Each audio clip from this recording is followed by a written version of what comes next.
You can. So, but I don't know. Well, I Share. follow this here. I follow this stuff. Football team is the first team. I've been wearing glasses for this summer. Now, once I get my eyes But ain't gonna work. How bad are those? There's a lot to them. Remember those I don't know whose they are. They did really well. Oh, They're not Greg's and they're not mine. They're just sitting oh, they were just sitting there. A couple outside. Somebody left them. Let's go ahead, please, and call the meeting to order. Regular meeting of Washington, Missouri City Council, May 20th, 2019, 7 p.m. Heidrich. Aye. Holtmeyer. Aye. Obermark. Aye. Hatke. here. Pettit. Here. Scornia. Here. Sullentrup. Here. Wessels. Here. Please rise for the Pledge of Allegiance.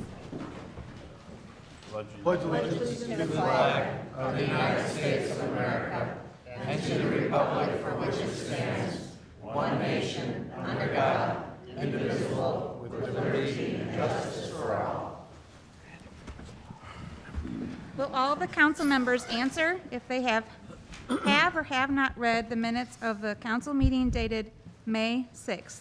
Hatke. Yes. Heidrich. Aye. Holtmeyer. Aye. Sullentrup. Yes. Wessels. Yes. Scornia. Yes. Pettit. Yes. Obermark. Yes.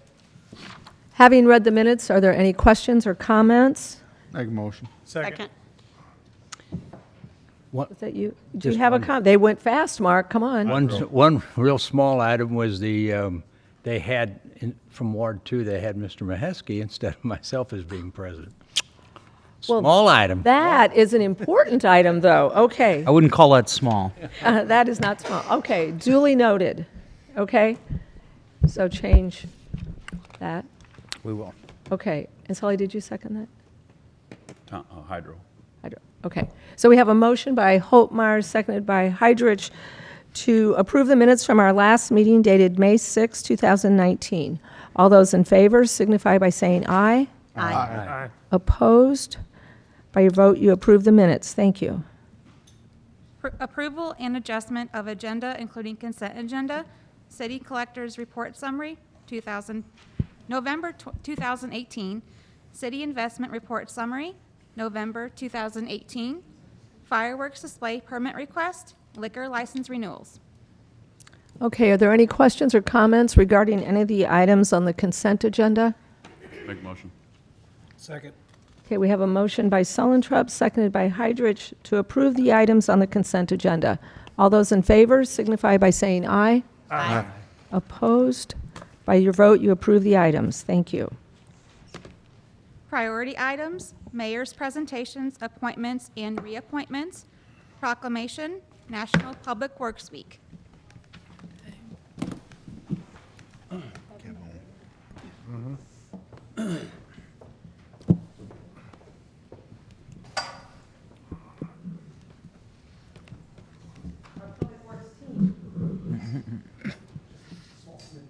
Small snippet. Nice. You wait all year to tell that joke, don't you? Okay, so this week, yes, this week in particular is National Public Works Week. So we have a proclamation for that. It's a mayor's proclamation, City of Washington, Missouri, National Public Works Week, May 19 through 25, 2019. Whereas public works employees focus on infrastructure, facilities, and services that are of vital importance to sustainable and resilient communities and to the public health, high quality of life, and well-being of residents, business leaders, and civic organizations in the city of Washington.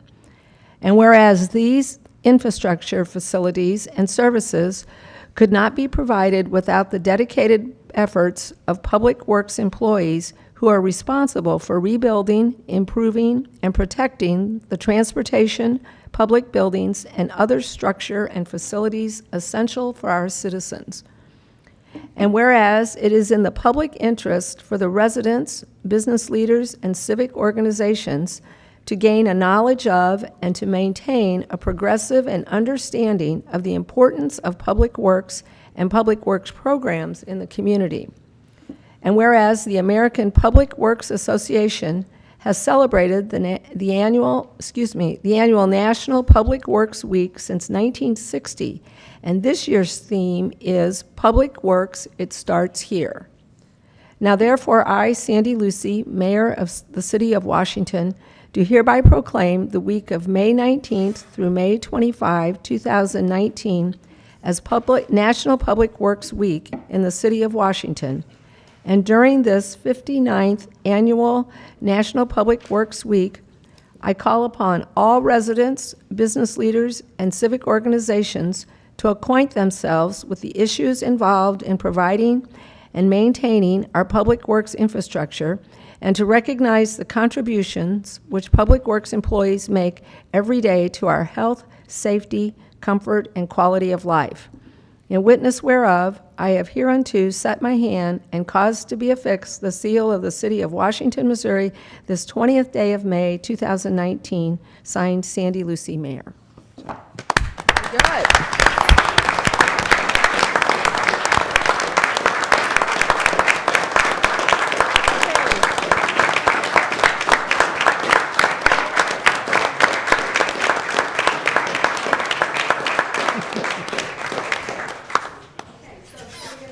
Say a few words? This is, yes, so introductions, because we have a big crowd tonight, so. Well, my name is Tony. I'm the Street Department Superintendent. I would like to say thank you to the mayor, thank the city council, and the administration for supporting our departments as you do, and thank you for communicating directly with us on a lot of issues. We appreciate it. Thank you. Hi, I'm Kevin. I'm the Water and Wastewater Superintendent, and I too would like to thank the council, the mayor, and all the residents of the city of Washington that do a great job of supporting us through all the projects and everything that we do. So, thank everybody. John Eldridge, Public Works Director. I can't say enough about these two guys and everyone else who works within our departments.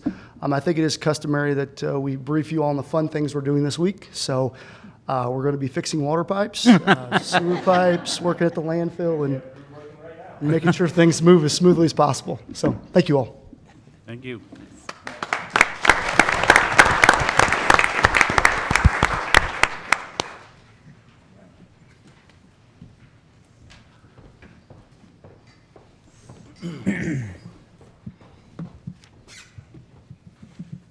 The jobs you all perform, we just take a lot of that for granted, and out of sight, out of mind, and things like that. And so thank you very much, because this really keeps our city running smoothly. So thank you to you and your teams. So. Urban Forestry appointment.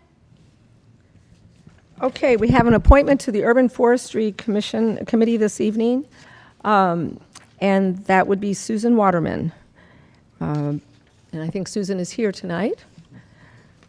So I entertain a motion. Second.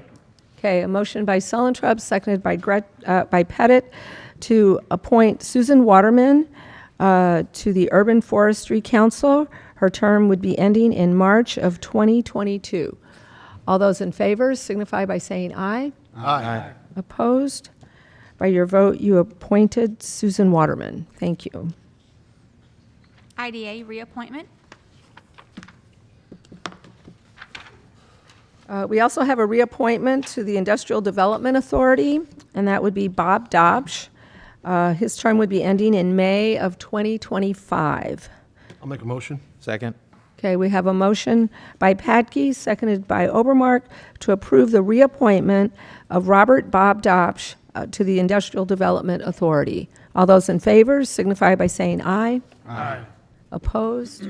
By your vote, you approve the reappointment. Thank you. Public hearings. Special use permit, 1807 East Fifth Street Indoor Shooting Range.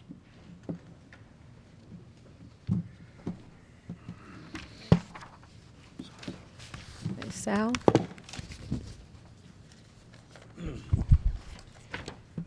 So our first request tonight is for a special use permit to place an indoor shooting range at 1807 East Fifth. This is located directly to the east of what the old package building was. You can see right in between, it's right in the middle of the block here. If you remember, about 3 months ago, we did approve a code amendment to allow a indoor gun range as a special use in C1 and C2 properties, meaning that it is permitted with conditions in that area as long as it fits into the area, and that if there are any extra conditions that are required, they could be added with an ordinance at that time.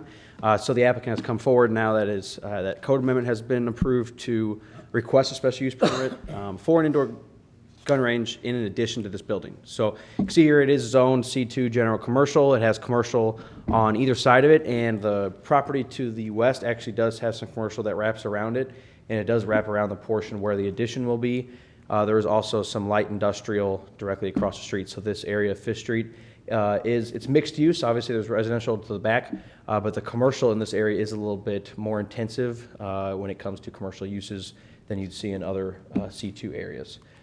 So here's the site plan that was submitted. This in yellow is the proposed 60 by 60 expansion. This dotted line was a boundary adjustment they had done about a month ago in order to fit this building on there and meet that 10-foot setback that's required. It also is going to be placed in the grass area, so they're not removing any parking. So before they get a building permit, they will have to make sure that they meet the parking requirement for their existing and proposed addition. We'll actually have to show it striped and everything. I can't imagine they'll have an issue there with the size of the parking lot that they have. They should be fine, but they will have to provide that information with the building permit. We are recommending approval. How do you decide on the parking for a gun range? It is determined by use, and so we put it to the closest use we can in our code book. It's probably going to be listed. We have a recreational activity in our code. That's probably the closest thing we have to it. Our zoning matrix is much more specified. Our parking matrix only has about 45, 50 uses listed in it, and we have to get as close as we can to those parking calculations. We do have the capability of letting, if we don't have anything that fits it directly, the applicant can submit in writing what they think is appropriate parking, and it can be approved by myself and the engineering office. Thanks.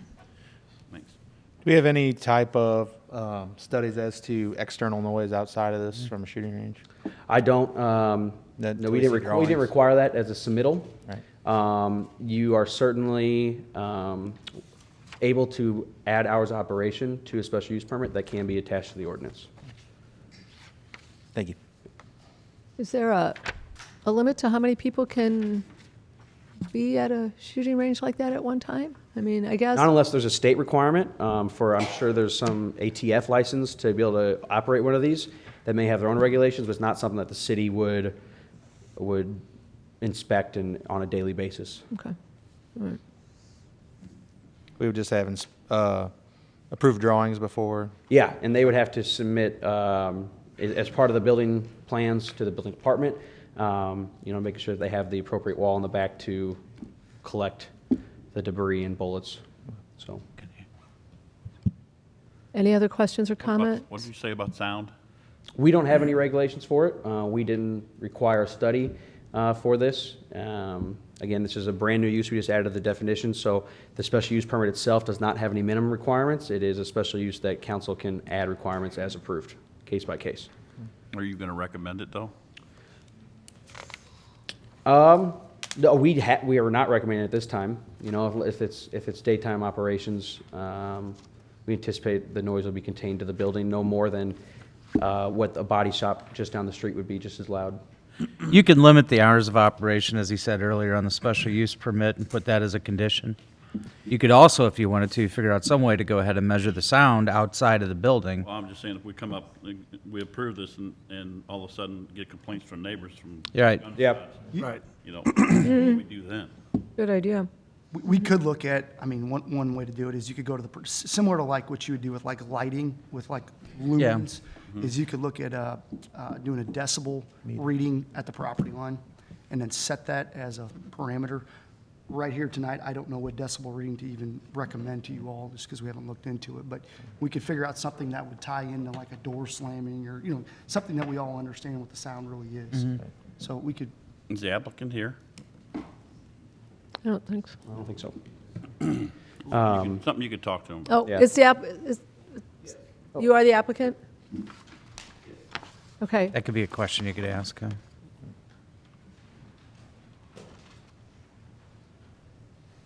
Yes, ma'am. Okay, so give us your name and address, and then for the record. Sure. Nicholas Wantz, home address 129 Monticello, business 1807 East 5th Street. Okay. All right, so we have some questions regarding. Nick, what is sound. what do you have planned to keep the noise down if you have complaints with the neighbors? There are several engineering firms that, until we get the permit approved, I don't want to put them on, I call it the payroll at that point. The building is designed to keep the noise inside. There's, it's designed with solid concrete blocks, noise dampeners, baffle systems, things like that. It has less noise on the exterior than the audio shop across the street from my building now. But there's several other indoor shooting ranges in St. Louis and everything right in the middle of light urban areas, and there's never been an issue with sound with the way they're designed and built at this point. But there's two things that they're designed for. One, to keep the noise down, and two, for safety, to keep the projectiles. I just wanted to bring it to everybody's attention now in case we have a problem down the Oh, road. absolutely, I understand. Anything else that I can? Thank you. I was going to ask, you said something about, you had in your application, same as normal business hours. Can you define Yes. those? Right now, I'm open on Wednesday through Friday, 10 to 6, Saturday, 10 to 3. I would like to expand that being Monday through Friday and Saturday as well with those business hours. I don't see anything beyond that range. So that would be when the indoor shooting Yes, would take place between Yes. 10 a.m. to 6 p.m., yes. Monday through Friday, and Saturday, 10 to 3. 10 to 3. Maybe a little later hours on Saturday. It seems to be a peak time for shooting range, but nothing later in the evening. So it just would operate as your regular business Yes. operates? Okay. Yes. Is it strictly pistols or just? Light rifles as well, nothing in higher calibers. I don't, like I said, it's rated for everything up to a 50 BMG, but I don't perceive that being something that anybody wants to shoot indoors. You hope not. So do I. Kind of short anyways. Well, I think the major question like we've asked is just if the neighbors hear that, and it's going to be a nuisance, then that's the only issue. But Sure. we have that. Sal or John, if we can look at just any other existing, maybe we can get that from Nick too. Well, and that would lead up to my question would you be willing to go ahead if we tabled the ordinance that immediately follows the public hearing so that we could go ahead and take a look at that and place those conditions? If you want to put some type of sound, right now, tonight, you just have an ordinance that just grants a special use permit. And even though this gentleman's telling you everything, that he plans on doing, that could be transferred over to another owner at a later date. And so you may have some issues because they may want to keep it open later. So you may want to go ahead and consider putting those conditions on there, and we could come back with that ordinance if you need. Nick, would that affect your starting date? The only thing it holds up is the engineering companies. They want a considerable amount of money up front, and if we don't have some kind of approval on it, it just holds it back. I don't have a problem doing a sound study or bringing you information that's going to show you what the decibel levels are average outside of most of the gun ranges that I'm familiar with. I don't have a problem with that. I would just like to get something saying, hey, you can proceed with this within these limitations. So our next meeting would be June 3rd, so that's 2 weeks from now. Sure. Is that, we're not trying to drag this out for months No, or not at anything all. like I that. understand. So we could come back with the ordinance on June 3rd. Would that cause a big, I think that's doable. Yes. is that okay? Sure. Yeah, we wouldn't want to be making you And I wait can too get some long. information together as far as noise dampening and things like that as well. Yeah, and that way, Sorry to inconvenience you, but we want to make sure we're right on our side too. Absolutely, I understand. right. Thank you. Okay, well, thank you for being here. So we'll go ahead and, Oh, you want to take any comments yet, because it's a okay. public hearing. All right. Okay, thank you for being here. Thank you. Okay, is there anyone else here this evening who would like to address this issue?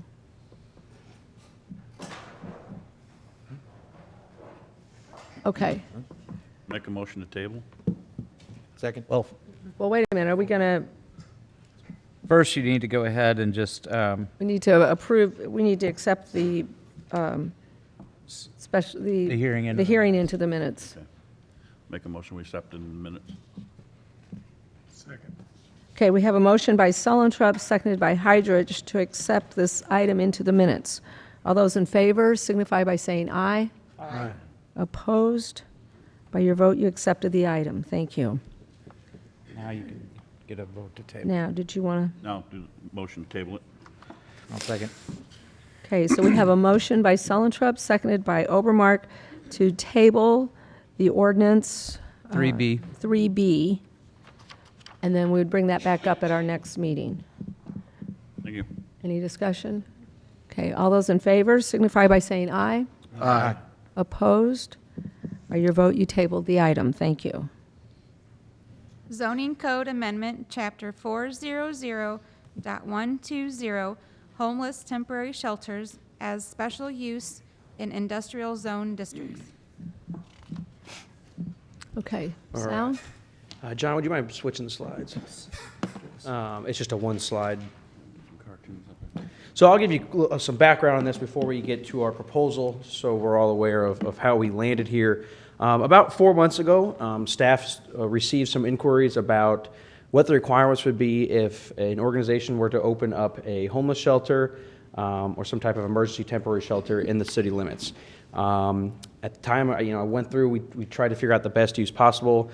My first instinct was that it would be some type of special use in the commercial district. But the closest thing we found is a group home, and we actually allow group homes in all single-family residential, as long as it's 8 or less family members, and we realized group home is not really the best definition. It serves a different purpose. And so I got some advice from our city attorney, Mark, and talked to him about what the best definition we currently had. And we came to the conclusion that the best definition we really had would be that the closest thing is that it's a hotel, motel, or facility for overnight transient guests, but essentially it's just free. So there wouldn't be a difference between someone opening a hotel or motel and letting people stay there for free than as a homeless shelter. That's the closest thing we had. And so those are all hotel, motels, and overnight transient guest facilities are permitted uses by right with no public hearing, no notice to the neighborhood, or any review by council, in all C2 general commercial properties. And as you know, C2 is our most generic commercial zoning district. We have it all up and down Fifth Street, Highway 100, Highway 47, Highway A, and then some of our major thoroughfares in town. And that's what we told the interested parties. That's what the properties you have to look for. And there was an item later on tonight that's been withdrawn. That's why there was a request to rezone a certain property from C1 to C2 in order to get that hotel motel use there. We continue to have discussions with city staff just internally, and looking through our code. Our entire zoning matrix is derived from a classification system called the North American Industry Classification System.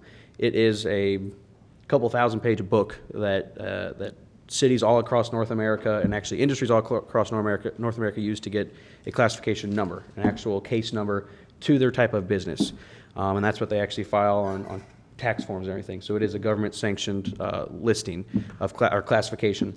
And we wanted to, since the rest of our uses are actually derived from that code, we wanted to see what that code had as similar to, as close as we can get to homeless shelters, emergency shelters.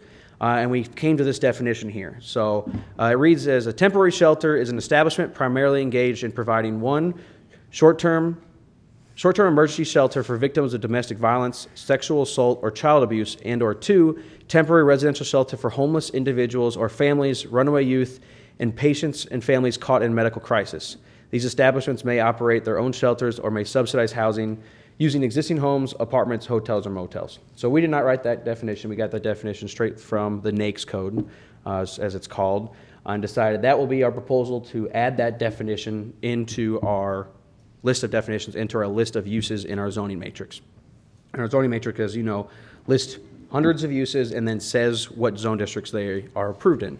And so the next step would be not only creating a definition, but deciding which zone districts this would be permitted in, either a special use or by right. And our original recommendation was to have them permitted in M1, M2 zone districts, which are light industrial and heavy industrial, with a special use permit, meaning if an organization was wanting to operate some type of temporary shelter that met this definition, they'd have to find an industrial district and would have to get a special use permit, which includes a public hearing at planning and zoning and at city council, as well as notification to the neighborhood. And we took that to planning and zoning, and there was long discussion there, and it did come forward. One of the commission members asked, why we hadn't considered adding it to our PDC, which is planned commercial. So this is a code, or zoning district we added in 2017. It is a brand-new district. We currently have 0 properties in town zoned PDC. Originally, it was called C4. So if you're familiar with what C4 is, it's basically a planned district where when someone asks for that commercial zoning, it has to be submitted with a site plan and basically a business plan of exactly what they're going to do and attached to that ordinance. And when we adopted our new code in 2017 to add this PDC district and remove C4s, we did add some minimum lot requirements because these are meant for larger developments. The intent of a planned district is for unique, larger scale developments. In discussion at the Plan Zoning meeting, we realized that planned commercial, that 5-acre minimum that's required for planned commercial, can be exempt as part of the approval process. So when it goes to Plan Zoning and it goes to City Council, that 5-acre minimum can actually be waived as part of the approval process. So kind of see it as more of a guideline, as saying, here's the minimum of what you have to meet, but as you submit plans, City Council can basically amend those guidelines because it is a planned district and everything is very specific to that plan. And so what came forward at the end of that meeting was a motion to add this definition of temporary shelters as a permitted use in our PDC planned commercial zone district. And I will tell you, it passed unanimously at Planning and Zoning. I'll tell you, in discussion with city staff, we are also in recommendation of that. I will be honest, as soon as the meeting was over, I said, I wish I actually would have thought of that, of exempting that 5-acre, because we think it does create an opportunity for additional oversight while also allowing organizations to look at additional properties that aren't necessarily industrial. Because this can be a controversial and an intensive use, it is difficult to find specific properties for them. For example, I think there's easy to make a case that there are commercial properties that are appropriate and inappropriate for this use, and there are industrial properties that are appropriate and inappropriate for this use. It always comes down to a case-by-case basis. So the reason if they found an industrial property, they could ask for a special use permit, and that's why there was a public hearing to decide if that specific industrial parcel is appropriate for that use. With a planned commercial, it's not a special use requirement, but it is the same application process. It's still a $150 application fee, same as a special use. They can actually pick any property that they think is suitable. Ideally, a property in a commercial area would be most appropriate because it is still planned commercial. It is a commercial zoning district. But they find a commercial district, ideally, or a parcel close to a commercial district that they would, the organization would like to operate this type of facility at, and they request to rezone it to PDC. And again, it's the same process. It goes to Planning and Zoning. We notify the neighbors, goes to Planning and Zoning, goes to City Council. It is not any longer than a special use permit. It does not any more expensive for an application fee than a special use permit. The only difference is that a PDC, when it's planned, requires a development plan and basically a business plan to be written and submitted with the application.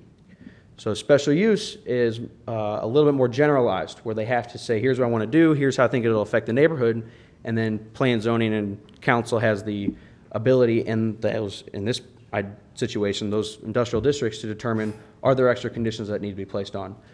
If they would go the route with a PDC, and we are recommending that you have both options, one with industrial, one with PDC, they can submit that plan up front, come to the public hearing, and make an entire presentation on here's what we're going to do to the building, here's what the access will be, if we're going to have screening, here's what it'll be, here's how many employees we'll have, our hours of operation, if there's a curfew, if there's drug and alcohol policy. That is all information that they can submit up front. And I think we determined after Planning and Zoning that that's actually something that most organizations would want to do, to kind of have their own plan that they can present and have, instead of having something that kind of gets away from them that maybe is under a definition that they don't agree with. This would be able to give them a chance to be able to describe their plan in its entirety. And that being said, when they finish their presentation, it goes to Plan and Zoning. All those requirements say Plan and Zoning and City Council agree with that and say, yep, it'll be appropriate with this. All those requirements are attached to an ordinance and tied to that piece of property in its entirety, as long as that use is in operation. So that's our recommendation, to add this exact definition as a special use in those industrial districts, but also allow it as a option in a planned district. We believe that gives people who are looking at this use an option for a handful of properties around town. This keeps them not just in industrial, but also the possibility of commercial, but also has enough oversight and chance for public input, as this is a use that can be intensive and, like I said, inappropriate in relation to residential areas. So that's all I have. If you have any questions, I'd be happy. Yeah, so you have a PDC, Yes. and it's under 5 acres, and you want to go to planning and zoning, but do you have an option to go to variance or, No, so in this Board of case, Adjustments? it does not go to the Board of Adjustment, which actually simplifies it. It is approved in its entirety through Planning and Zoning and City Council. So there's not two boards voting on it to actually get it passed. So there's the recommendation from P&Z and then the approval. But just like, so there are variances, obviously, that go to the Board of Adjustment. If it's directly related to the subdivision code, it's approved by P&Z and Council. If you would have a situation, the only thing I could think of where the Board of Adjustment would get involved with something like that is if they were going to go ahead and propose to expand the building, and as a result would encroach on whatever the Yeah. setbacks would be for that zoning district.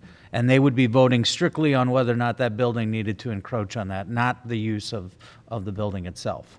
So that's the only thing I can think of that you would get the Board of Adjustment involved. thank you.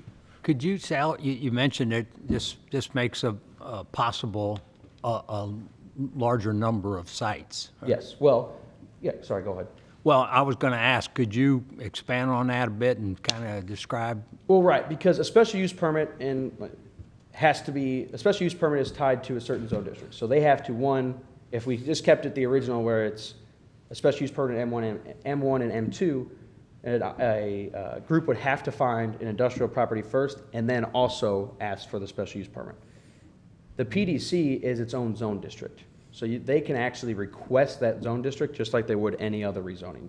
So anyone could request any property in town if they owned it or they had permission from the owner and request it to be PDC.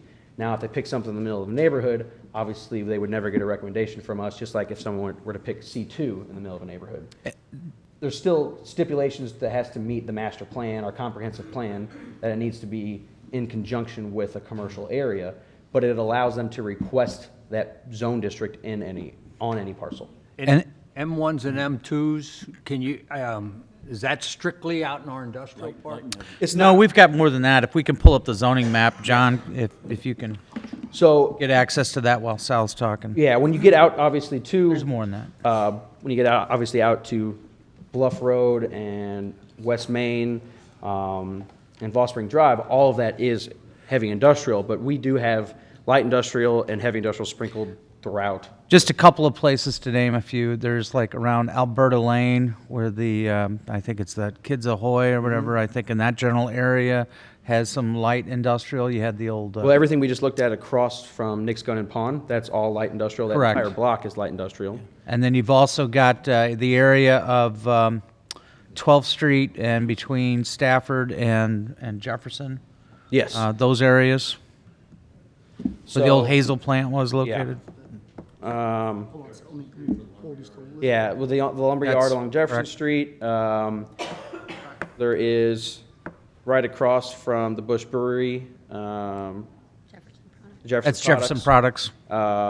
We have, actually, Mercy South is still zone industrial from was a zero plant. This is the eastern side of town. This entire 4 blocks is light industrial, and there is some heavy industrial to the south as well, just from when that was an old pocket. And then what Darren was mentioning, this is up and down Stafford and like 12th Street. That's all industrial as well. That's our main pockets of it. There's a couple here and there, and obviously this is the old Drogi building right here. So when you're hearing M1 and M2, everybody thinks industrial park. Right. It's not just industrial park, but it is just, there's probably 3% of our, I think we had to put in our report, 3% of our land is industrial. About. And that's where we were getting at, that the PDC still allows just as much oversight, but it does allow them to, if they find what a group thinks is appropriate for that area, and if they want to make their case for it, it allows them to make their case for it without having to get a rezoning to industrial. Because the problem where staff may see that the rezoning to PDC may make a case for why it's appropriate, but we would recommend a denial in some cases on rezoning to industrial, because they rezone to industrial and then they get their special use permit, it's not just giving them a special use permit for that use, it's also opening it up to every other use that's permitted in industrial. That's the opposite with the PDC. It's very specialized to whatever they're asking for at council. And that's actually why after looking at it, it's almost, if they're outside of an industrial area, I would recommend that they go to the PDC route because it is more specialized and they can make their case for it, rather than opening it up to all their uses that are in industrial area. And I want to stress too that as Sal said, this PDC, that's subject to a rezoning. So all of the criteria that go with that. So if, to go back on what Sal said, even if, we could have staff make a recommendation saying, yeah, I think if they do this, this, and this, we think, you should go ahead and consider it. You may have the landowners around there that go ahead and sign a petition, similar to the location that was on item 3E on your agenda, where you had, and they would still have to go through that process. Meaning, you'd have to, if there's enough people that filed a petition against it, then it would require a supermajority of the council to go ahead and approve it. Did we do a PDC up on Madison? We have not done a PDC because that's only been in our code for 2 years. But it used to be C4. Used to be Right. Yeah, C4. everything up on Madison, Diane Holdinghausen's total access urgent care. Correct. Those are planned districts. The Duncan property never built, but that was a C4 planned district. The process didn't really change between C4 and PDC. It's just we just cleaned up our district to. But anybody ever wants to do something with it, they gotta come up with PDC. Correct. Correct. So what are the implications of a change like this for, the only one that comes immediately to mind is Grace's Place? Right, that was also brought up at planning and zoning. This would change the code on them and grandfather them into their current status. So if they were to expand or want to relocate, they would have to come into conformance with the new code. I think the change or the addition to our proposal, adding that PDC, helps an organization like that, because if they're able to say, we're going to do exactly what we were doing here, but just do it in a different location, council could say, yep, basically come up with the requirements and add that to that ordinance. So it is going to be similar to what. And I don't know that it's likely for that use, specific for that property could expand. There's not that much room to go. Right. I mean, as far as the building itself, so the intensity of that use at that location is probably not going to go ahead and change. But as Sal said, it just becomes grandfathered at that location. And we should all make sure that, everybody else knows the city owns that property anyway and enters into a lease agreement with those. Yep. So, But it probably would be more difficult to find something in industrial Correct. if they were going to expand or needed to move. Yeah, Something. okay. Thank Which is why we agreed with planning and zoning and recommended to add this as well, because it doesn't limit the groups from requesting this, while at the same time still giving us the capability of having appropriate oversight. So we thought it was a fair compromise. Is this PDC transferable from who applies it to if it would switch hands or be It willed to or does, donated? so it does not, it's not tied to a specific owner, but it's tied to that ordinance. So, to similar to a special property. use permit, like Darren said, it could switch hands. That's why you need to specify in the ordinance what the regulations are. Gotcha. Because if it's sold, as long as the new owner's following the exact same guidelines, there's no issue. Any other questions or comments from council members? All right, I'll open. So in essence, you could just basically, this really does open it up to more opportunities. It's the fact that a PDC is its own district. It can be requested anywhere. It's just like a C2 can be requested anywhere. If someone wants to go in the middle of Stonecrest and request C2, it's probably never going to get approved, but it can still be requested. highly unlikely. So, unlikely, yes. So, PDC is its own district. It just comes with stipulations tied to it. Okay. Same things we hear, someone wants to put a gas station in a residential neighborhood. Right. Those are the fear that people come back. The Duncan property, for example, that was always the fear of the neighbors on Rainbow and the other streets there was, we don't want a gas station in our backyard. Right. And then but this is something where you're going to have that option to look into the total project. And I believe approval happens. with Duncan, we were able to stipulate what uses were prohibited to that ordinance. Right. So something similar could be done here in this case as well. So if they find something that it's an agreement that this particular use is appropriate, but again, they don't want a gas station or a restaurant or whatever, that could be stipulated in the ordinance.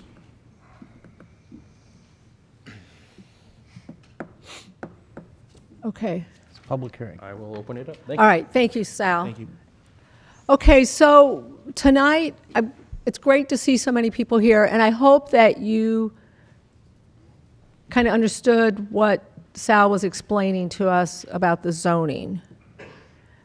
And by no means, because of this change, are we saying that you cannot fulfill your plan or your dream to do that. But tonight, we're talking about zoning and how the zoning would affect this particular project and where we would want to see a project like this located. So is there anybody who would like to address the council regarding the zoning issue? Okay. Susan, your arm went up first, so we'll let you come first.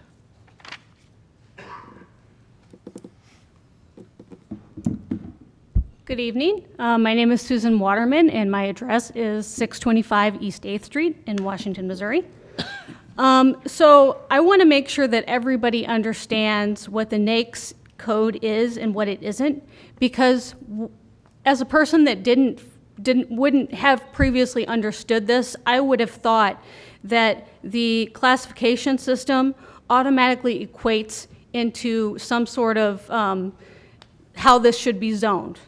But it doesn't. It's an economic classification system that's designed so that the United States government can process and collect data related to the U.S. economy. So it doesn't anywhere in that system say this number corresponds with where this sort of business should be located in a zoning map.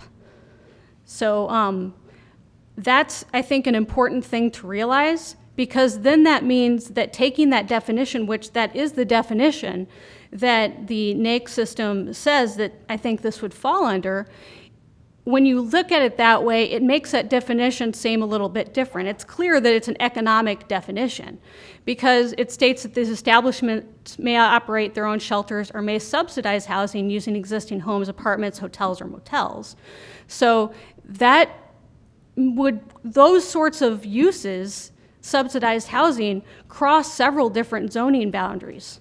It's not just, an industrial or a PDC zone, because if they could use regular homes in residential neighborhoods under that classification, it would have to cross different zoning boundaries. It doesn't make sense that it would have to be in a particular zoning. So if you adopted that use, it wouldn't fit your zoning model. Further, when you go to,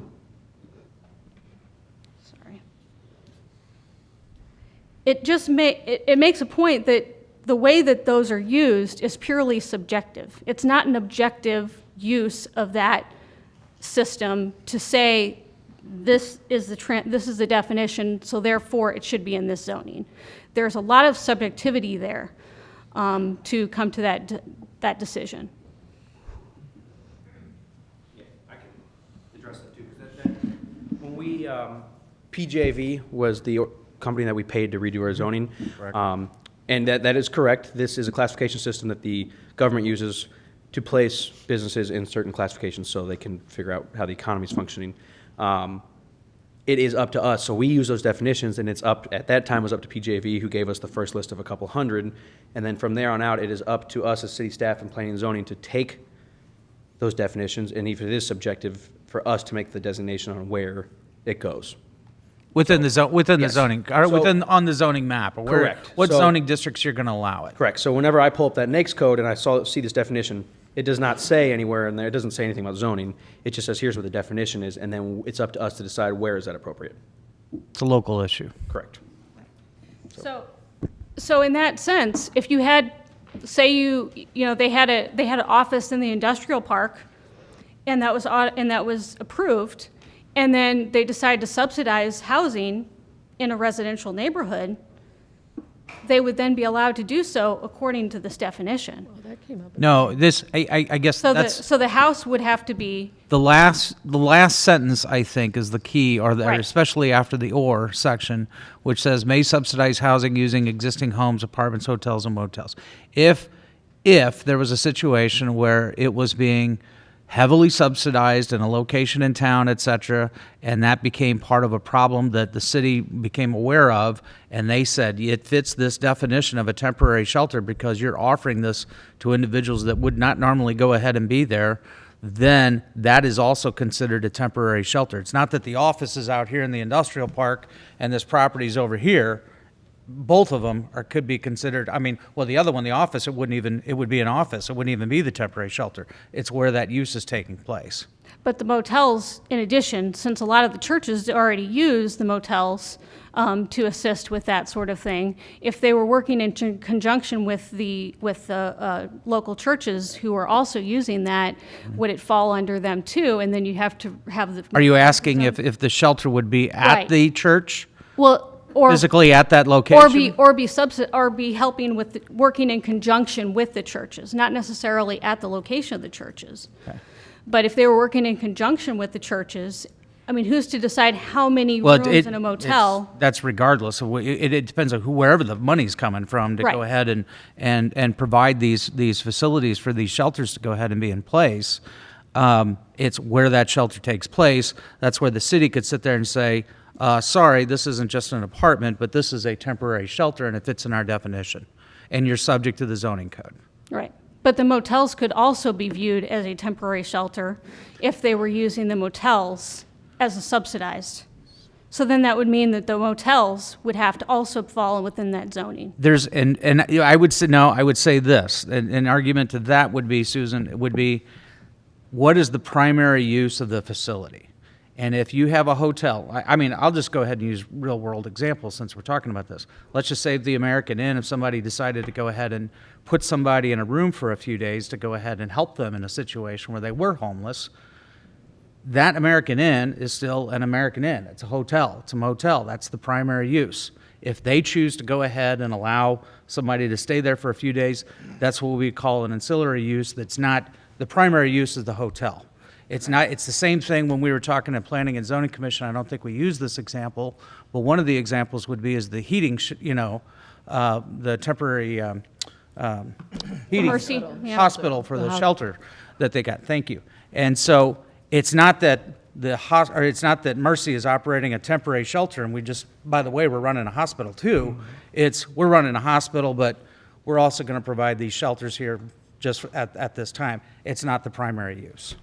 Yeah, I guess the subjectivity in which I'm glad Sal, addressed was that it is, it's the city deciding that this is the most, based on the definition, this is the use that they find is most appropriate. I would argue that industrial is not the most appropriate. PDC possibly would, but I also see how commercial would be. So I think I disagree that M1 or M2, so I'm glad that at least that PDC was brought in. But I just wanted to make sure that everybody understood that that is a very subjective decision. It was not based on a lot of objectivity. Okay. Thank you. Thank you. Annie?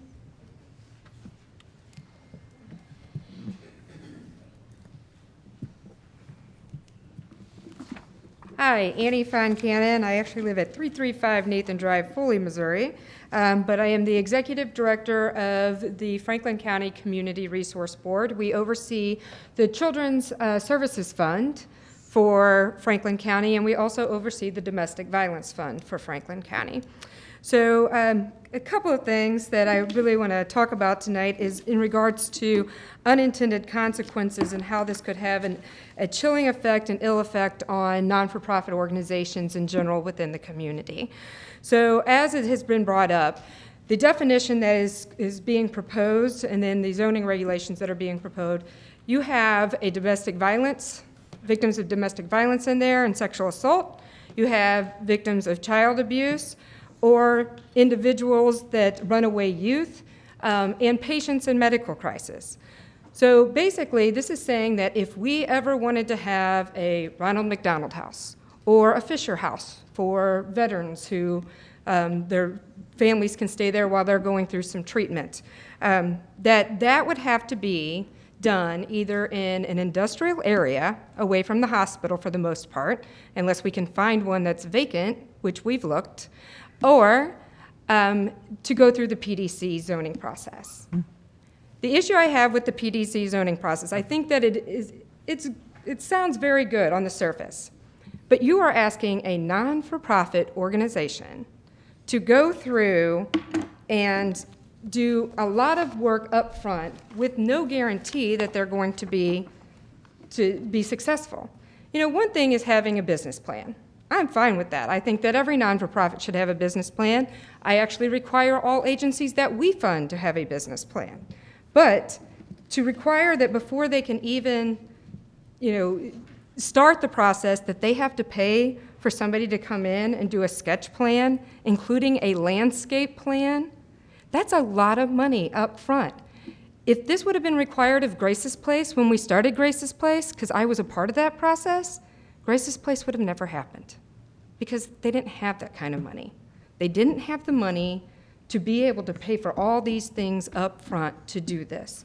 And truthfully, no grantor out there would actually, from a grant standpoint, there are not grants available to do this kind of work. Most grants are for services provided, so actually serving people in the community, or operation of your non-for-profit organization.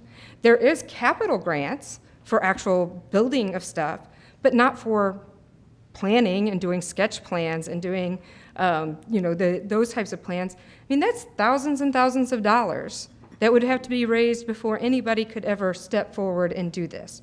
So I fear for organizations that may want to help. I understand people have fears about homeless individuals. They have something in their mind that looks like what people see in St. Louis or what people see on the TV. And we have had a community forum, and we've tried to educate folks that, yeah, we may have 4 or 5 troublemakers in our community that are homeless, but for the most part, our homeless population, 80% of them work. They just can't get enough money together to get an apartment or a place to live or find a place to live. That a lot of them have families. We have 3 families, I can tell you right now, 2 single dads and 1 single mom that are living out of cars with small children. If they don't work, they want to work. They are trying to find jobs. So our homeless population is not what you see down in St. Louis. But I understand, I get that there is a certain stigma. But when we're talking about actually putting this on places like Grace's Place and on domestic violence shelters, most domestic violence shelters are A, undisclosed locations. B, I can tell you, because I know exactly where it is, that in St. Charles, their domestic violence shelter is smack dab on one of their major streets in the middle of 2 residential houses, and you would never know that it's there. And the reason they do that for domestic violence shelters is because you need them to be safe, secure, and that people can't, go and find the victims. So that's why they're normally placed in very, mixed-use areas where people can't know where they're at. I mean, so to put that burden on a place like that, or runaway youth. Most youth shelters are located very near schools, very near their high schools, so that these kids that are homeless and runaway youth can get to school, especially after-school activities, because we all know that if a child participates in after-school activities, they're more likely to stay in school and graduate. That's why they're usually located in those areas. Just an example, and I just pulled up a few. If you look at crisis nurseries, the crisis nursery in Wentzville is right next to the hospital, backs up to a residential area. The crisis nursery in St. Charles is on First Capitol Street, right across from the hospital, in a beautiful old building that is all residential behind it, and there's a couple commercials. There's Boozy's Flower Shop and P.O.'s Restaurant, basically right around it.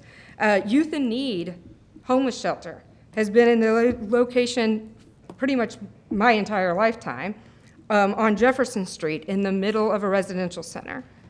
And those are by design so that the kids are comfortable and the families are comfortable going there. Could you imagine a person driving out to an industrial area to drop off their child to Grace's Place? I can't. And I know that a lot of people have said, well, we've got a lot of industrial areas that are in town, throughout town. Well, we've looked, and we've looked, and we've looked. Most of them that would be good locations are already occupied. And the ones that aren't, the rehab on the building alone, basically most of them would have to be torn down and start over again. Now, that's not the kind of money that non-for-profit organizations have. I understand a PDC for a for-profit, something that's going to make money and such in the future, but that's not what this is. These are non-for-profit organizations trying to do the work that most people won't do. Thank you. Did council, I would like to. Annie? Okay, did council members have any questions, Annie, or comments? The only comment I would like, we'll double check this. It is not our intent, and I don't think the code requires, just as far as cost of plans come up, you do not have to have a licensed engineer go ahead and submit the plan. They can go ahead and be done by anybody that wants to get access to the mapping, the aerial maps, show all the requirements that are on here. So it's not, I want to make sure that that's very clear. We do not require that to be submitted by a professional engineer. Right, I did not show that it had to be done by a professional engineer, but that the contents of the sketch plan, you basically have to have somebody that pays somebody that knows exactly what they're doing, because there's A through P on what you have to include in that. And that includes a landscape design plan.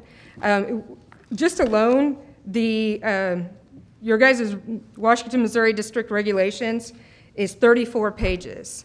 It takes 10 of them to explain the PD plan development districts.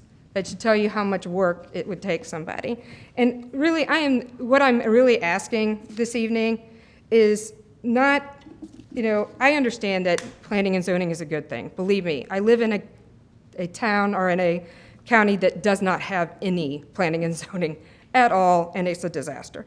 But what I would like is to table this for a month. Let's talk about it. Let's discuss it. Let's look at what is actually happening and the unintended consequences that may occur if we take on both this particular definition and these restrictions in regards to zoning. Let's really look at it and study it and talk about it, and let's talk to Grace's Place and some of the domestic violence places, and so that we can get a really good understanding of how this could really ill affect some of our people that are trying to help our most vulnerable populations.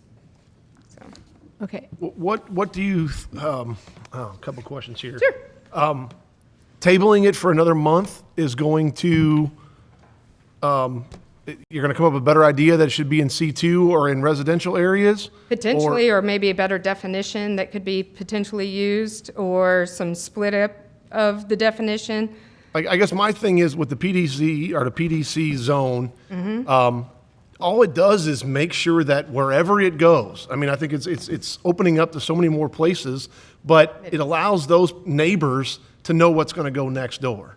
If we don't have those regulations and we don't have those restrictions and special use permits, then we can just sit here and say that the next crisis house could be in the middle of your neighborhood, my neighborhood, whatever, and you not know it's there and you have no way of stopping it from being there. And I know we're all passionate about helping those people in the community.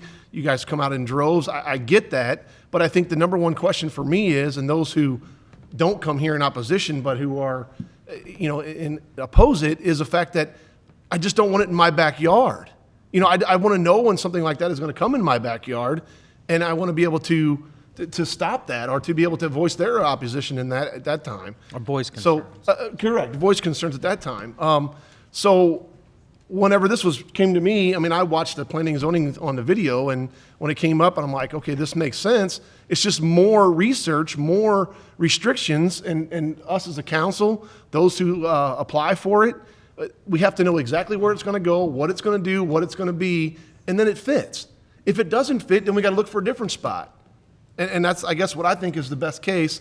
Tabling it for a month to open it up to something else, to me, doesn't seem like it's worthwhile. I think we found the right thing. I just think we're pushing off the inevitable, my opinion.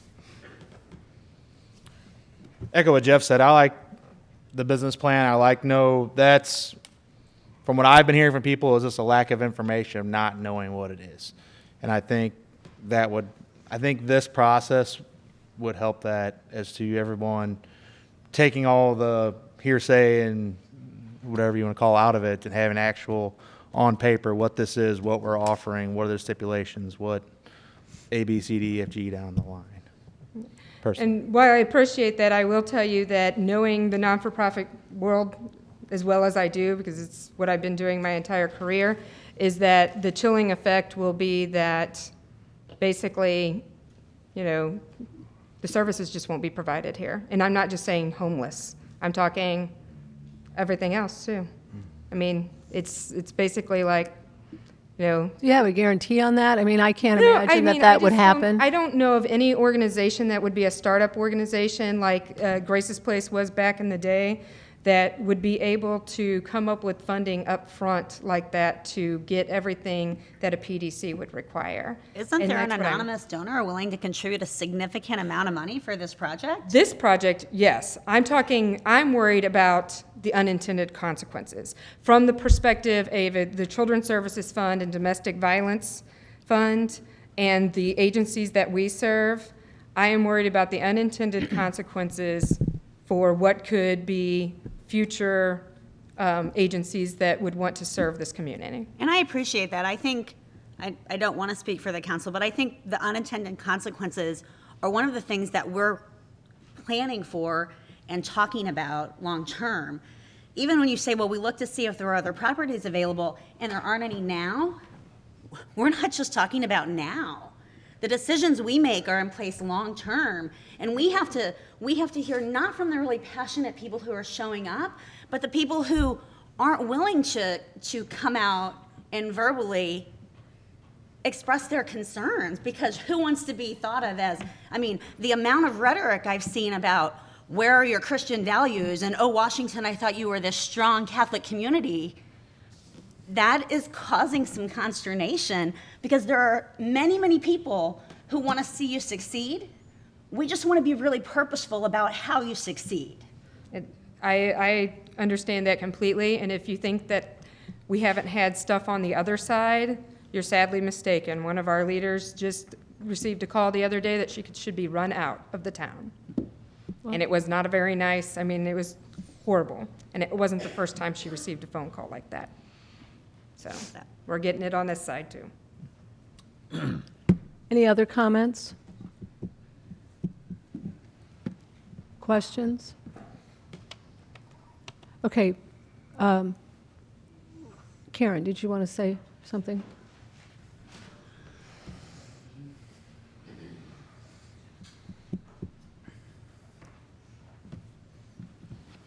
Good evening. I'm Karen Dawson. I'm the president of the Harvest Table. I'm a 501c3.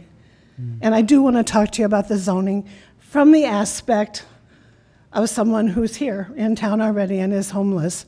Mary, would you bring that up for me? I want to give you an idea of what it's like to be homeless in Washington, Missouri really quick, and why it's important for them to be in our community and not out on the fringes. We'll just pass this around. A homeless person in Washington, Missouri wakes up in the morning somewhere where they found a place to sleep. What they have with them is a backpack. That's all any of them have. There are no shopping carts anywhere. In that backpack, they have the clothes that they have, hopefully their change of clothes for their job, hopefully a bottle of water. That's about it. Now, we do give them once a month a bag like this.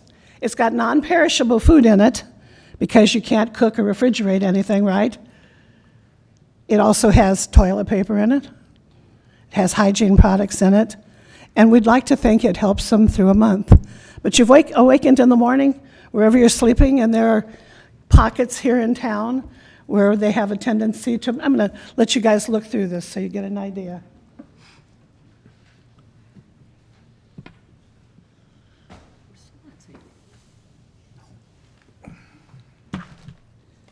You get up and your first problem is where to go to the bathroom.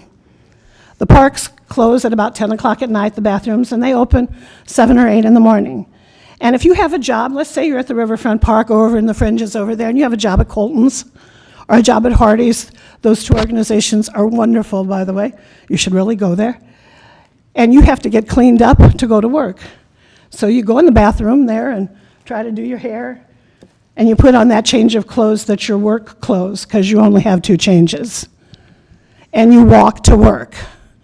Now, walking from the Riverfront Park to Colton's is a pretty decent walk. Walking to the industrial park from there is a pretty good walk. Or walking to Hardee's. And then you spend your day at that job hoping you can save enough money that you can make a down payment and 1 month's rent. But remember now, you're still in town pretty much, right? We can walk to those places. My problem with this, and I understand all of it, and God love you for explaining it so well, the places we have seen and looked at are not exactly convenient, and I understand why. But I want you to understand why in a day of a life of someone who's trying to get out of homelessness, that business of being able to go somewhere and clean up, or having that chance to be human, relies on us being able to get them to those jobs.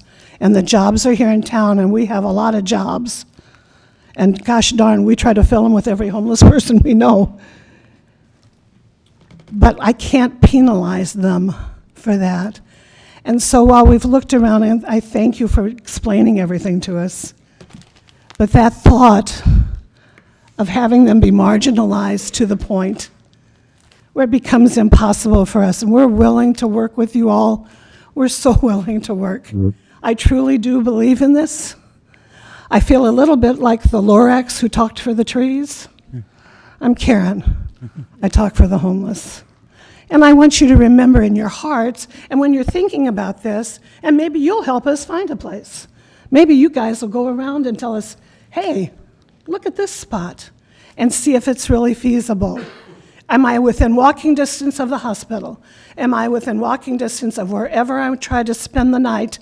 Because I want to get up early in the morning so I don't get run off, and I won't go to that place until it's dark so nobody finds me. Is there places like that? Is there places if I'm living out on the outskirts that works? Does that make kind of sense to you? I think the one thing we have to think of is this is the most wonderful town. I love it completely. It's been my home for almost all my life.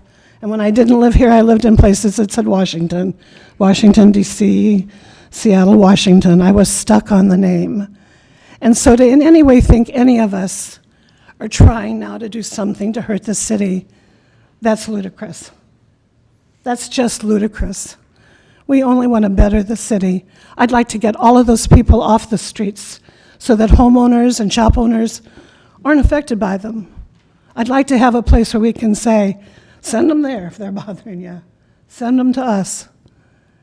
So the zoning, and I do understand the PDC, and I've looked through all of those qualifications with Annie, and they're pages and pages long. I find them to be very off-putting, and I find them to be pretty hard because anywhere along the line, we can be told no. And so that's why the C2, where we were, was just ideal. And why all these people here who are here tonight, just one quick thing. If you guys have worked with the homeless, would you just stand up for just 1 minute? If you've worked with the homeless in Washington, Missouri. See, that's a pretty good group. And it takes a whole group to do it. Thank you. You can sit back down. Thank you very much. And I think that we'll continue to do it no matter what.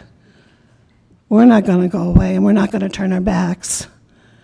But it would be awfully nice to be able to say, we have a plan now that benefits everybody, benefits the city, benefits those people, and benefits all of us in the long run from being people who have no voice. So thank you. Thanks for listening. And stop and think, if you had that bag and that's all you had with you, and you had to carry it, it's heavier than you think, isn't it? and you had to carry it around everywhere with you because that's the only food you had, where would you want to live? Thank you very much. Thank you, Karen.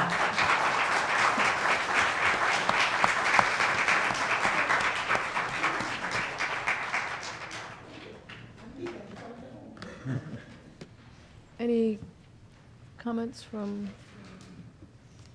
council members? Yeah. Mhm.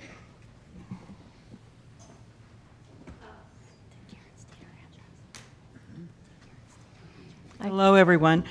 My name is Rhonda Stocklossner. I live at 2102 Montview, Washington, Missouri. I'm here tonight on behalf of the St. Peter's United Church of Christ Church Council, who voted unanimously, 12 people voted unanimously, to be in support of a homeless resource center in Washington, Missouri. Our pastor is not here, he's on vacation. And I wish he was here because he speaks much more eloquently than I do.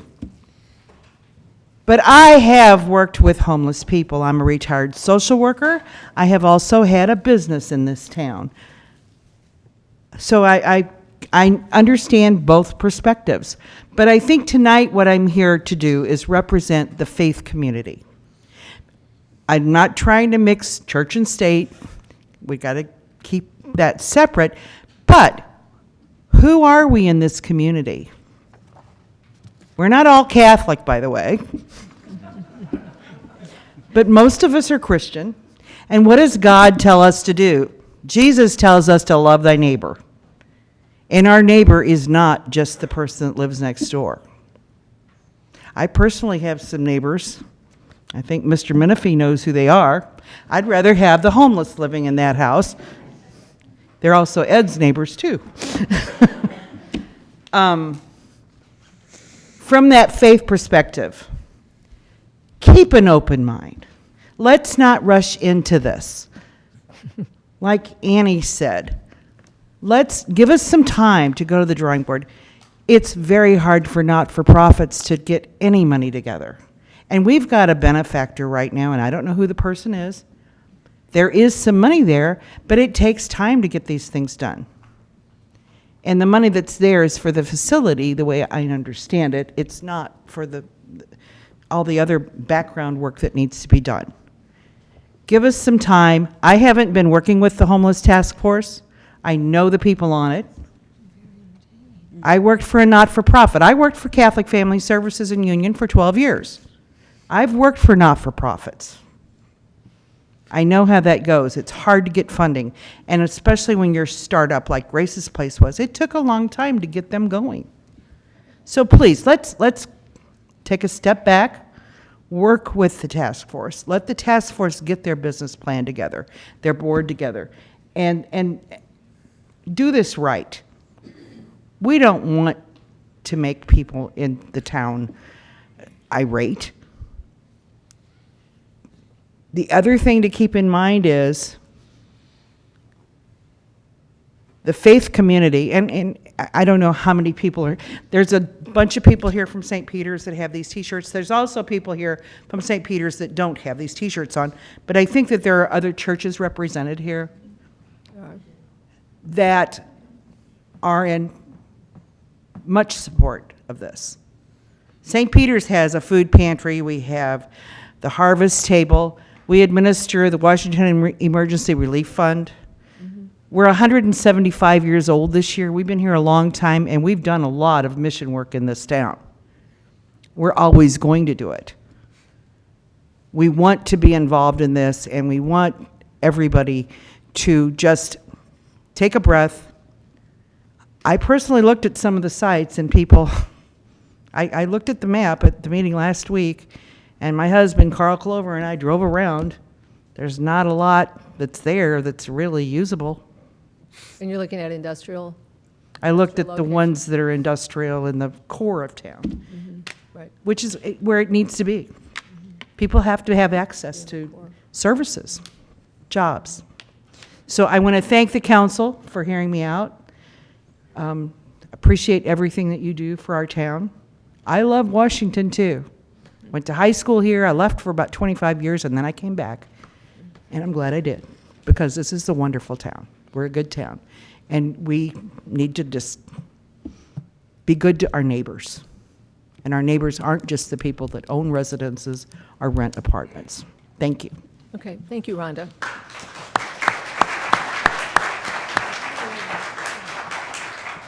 Can I ask Rhonda a question? Rhonda, sorry. I appreciate everything that, I mean, my daughter even volunteers at Harvest Table, those things, I mean, it's fantastic. Is the St. Peter's Church opposed to this zoning request tonight? That's not what, The zoning amendment? I mean, I guess that's what I'm. No, We're not getting no. opposition for that. We're trying to rezone to try to help we you out, were and in then we're favor of rezoning the other property. The C2. Yeah, but this, I think we need time to absorb this. We need time to look at the issues too and work with everybody together. My opinion is we're trying to help you by doing this and giving you more options, and then we're getting told to table it and wait. So I'm really confused as far as I thought we were trying to help Well, the situation. the only thing I will tell you is that I think right now you do not have this definition within your code. You have the same one that Sal had talked about earlier when he gave you the historical background on this. You've got that definition to go by. That definition would be allowed in C2 zoning as a permitted use. You would not have a public hearing. You would not have a special use permit. Nobody would have to request to rezone anything. By doing this, it does require that any location that they propose to go ahead and do would come to the Planning and Zoning Commission and come to the City Council.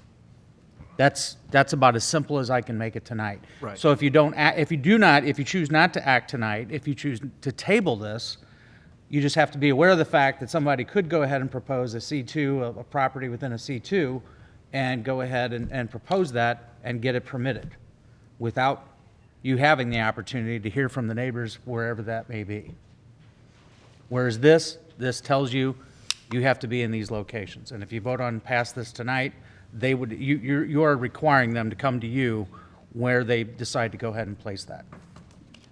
I think, like you said, Rhonda, you agree with this, and I don't want to be like, you're trying to tell us that hold on and wait, because I think this is something that needs to be established through the city, and then we can go forward with finding the correct spot.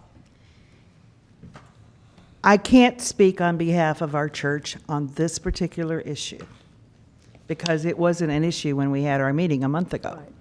I can speak personally that I don't totally understand it all. And I understand that the planning and zoning people and Darren and John and Sal have done a lot of work.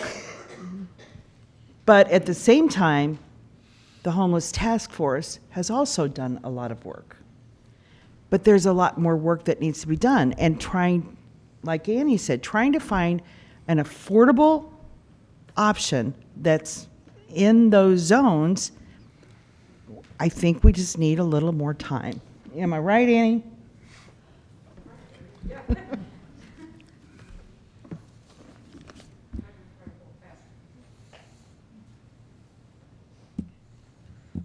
Council, you have any comments or? I mean, I understand what you're saying. I think we talked a few months ago about slowing things down. I mean, we talked a couple months ago about that. I think that you all could do more education. I think you had a forum. I think the forum was very well attended, but I think there were a lot of people who needed to be there that night who weren't, or who could have been there that night and weren't. I think that, and I don't think in any way are we saying here as a council, and I'm not part of that, but that no, you can't have a homeless shelter, a resource shelter, or anything like that. We just feel like we'd like to be able to have some say in it. And with our current zoning, and stop me if I'm wrong. Correct. I mean, with our current zoning, we basically have none the way this is landing and stuff like that. We would like to have some input. And that input, Your Honor, it comes from the residents of the city. And that's who we serve. That's who, I mean, our compassionate vote is yeah, give you the biggest house in town and do that. But the practicality vote of the city as a whole takes that step back and look at what's best for the city as a whole. And that's where I guess I stand is, compassion is definitely what you guys all entail. And I mean, I consider myself a passionate person too. I'll help anybody. But when I sit here, it's a practicality of the city that has to come into play. So, Your Honor, I'm sorry, but. No, that's okay. So Annie, you were going to say something? I wanted just a quick clarification. Big come up. Come up to the microphone, please. Does a special use permit require a hearing? Yes. Then why don't we do C2 with special use permit? It'd be a lot less, expensive on non-for-profit organizations to be able to do that, and it still would require a special use permit and hearing. My only. That's what I'm hearing from you, is that you want to make sure that the people around the area know what's going on. That would require it. I mean, we just had one earlier tonight on a shooting range, which I am all for because I am an avid hunter and on a women's shooting team. So, but, a special use permit would still allow it and not the outlay of cost that would be required for everything else. The answer to that question, though, is that there's really no difference whatsoever between what you have to prepare for a special use permit and one of those planned development districts. If a council wants to sit there and say, even on a special use permit, they can ask for as much detail as they wish they need in order to go ahead and make a decision. So they could ask for every single thing that's in that planned development commercial district. My point is, as I said earlier, you do not need to go hire a engineering firm to go ahead and draw up this plan. That's not an upfront cost that you would have to go ahead and do. Anyone that can go ahead and pull up a map, highlight all of those A through P items that you had mentioned earlier. The only thing I saw in there, and the council could also request this even in a special use permit, is a building elevation view to see what's the building going to look like. Right.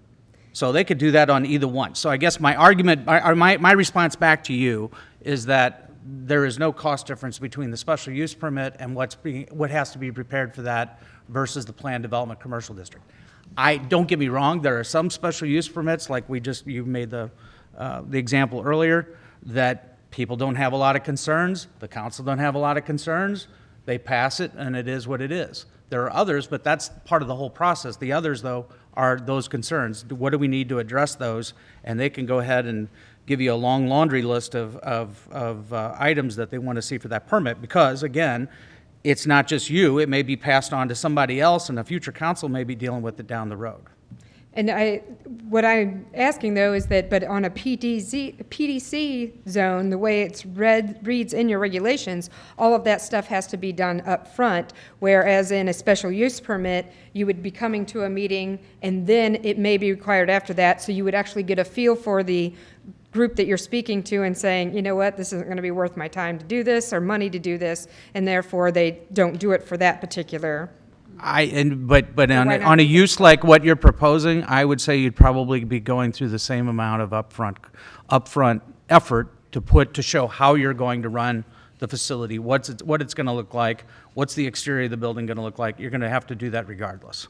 But for like a Grace's Place or a youth shelter, in St. Clair, the high school actually looked at potentially buying a building across the street from the high school for a homeless youth shelter. Mm-hmm. If we wanted to do that within Washington so that the kids were close, I mean, that's a lot of outlay up front. So again, why not make it C2 with special use permit if you're going to require all the information anyways, but it would make it easier on some of those non-for-profits that are doing stuff that maybe isn't as controversial, but fall underneath this ubiquitous definition. I think you just answered your own question. If you go to C2 with special use permit, you're limited to C2 with special use by us.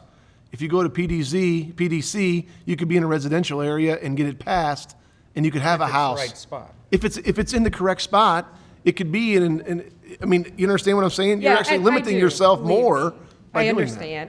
I feel that the outlay of cost for non-for-profits, you're going to have a chilling effect on the non-for-profit community of providing these types of services, and especially the overnight services within the community.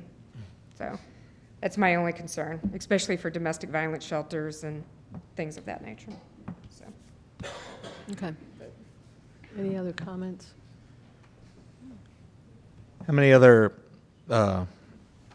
requests have we had for something like this in any recent memory, Time. other than this one? It's the first. This is the first one that I can remember. I mean, other than, like, the Grace's Place has been mentioned several times. That's the closest that I could tell you that we have here in the community, but other than that, Harmony House. I'm sorry? Harmony House. Harmony House, but how long's that been in operation? For a while? 12, 15 years. Okay.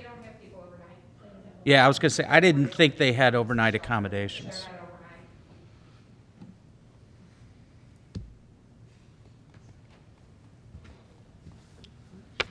Okay, well, council members?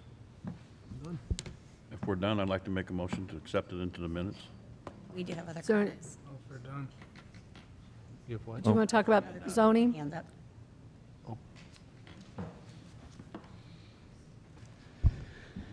My name's Larry Primsey. Most of you know me as Cowboy. I own Cowboys Holdings. I have several businesses in the city of Washington, including the Bush Brewery, nightly rentals, monthly rentals, some commercial property. I would like to say that when it comes to zoning, and I understand a little bit about this, I've done some of these zoning issues with the city multiple times, and I found them very easy to work with. What Darren said is what I found to always be the case.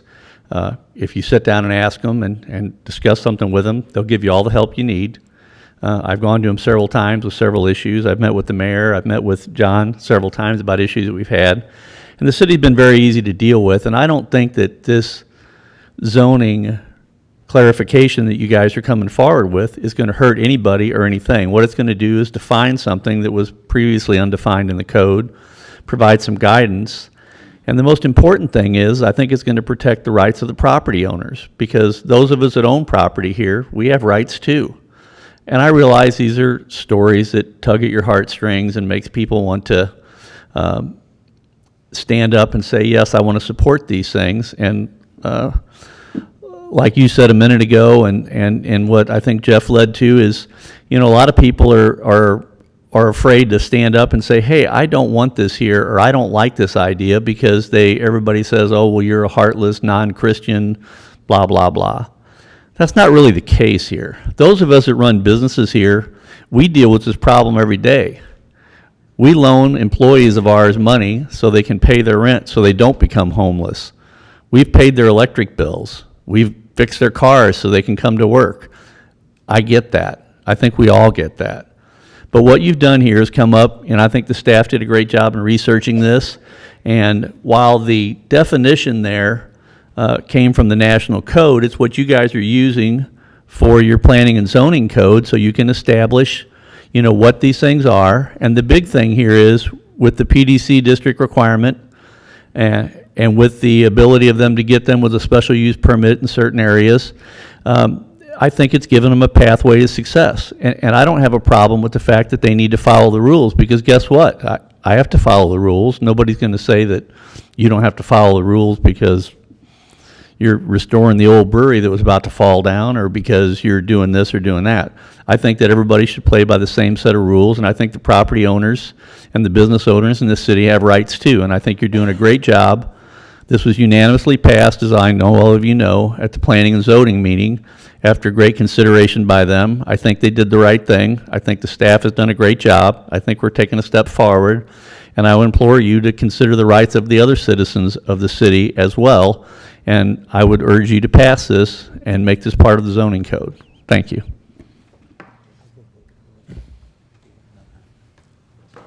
Okay, thank you. I was getting something clarified, but anyway, thanks. Elaine, did you want to say something?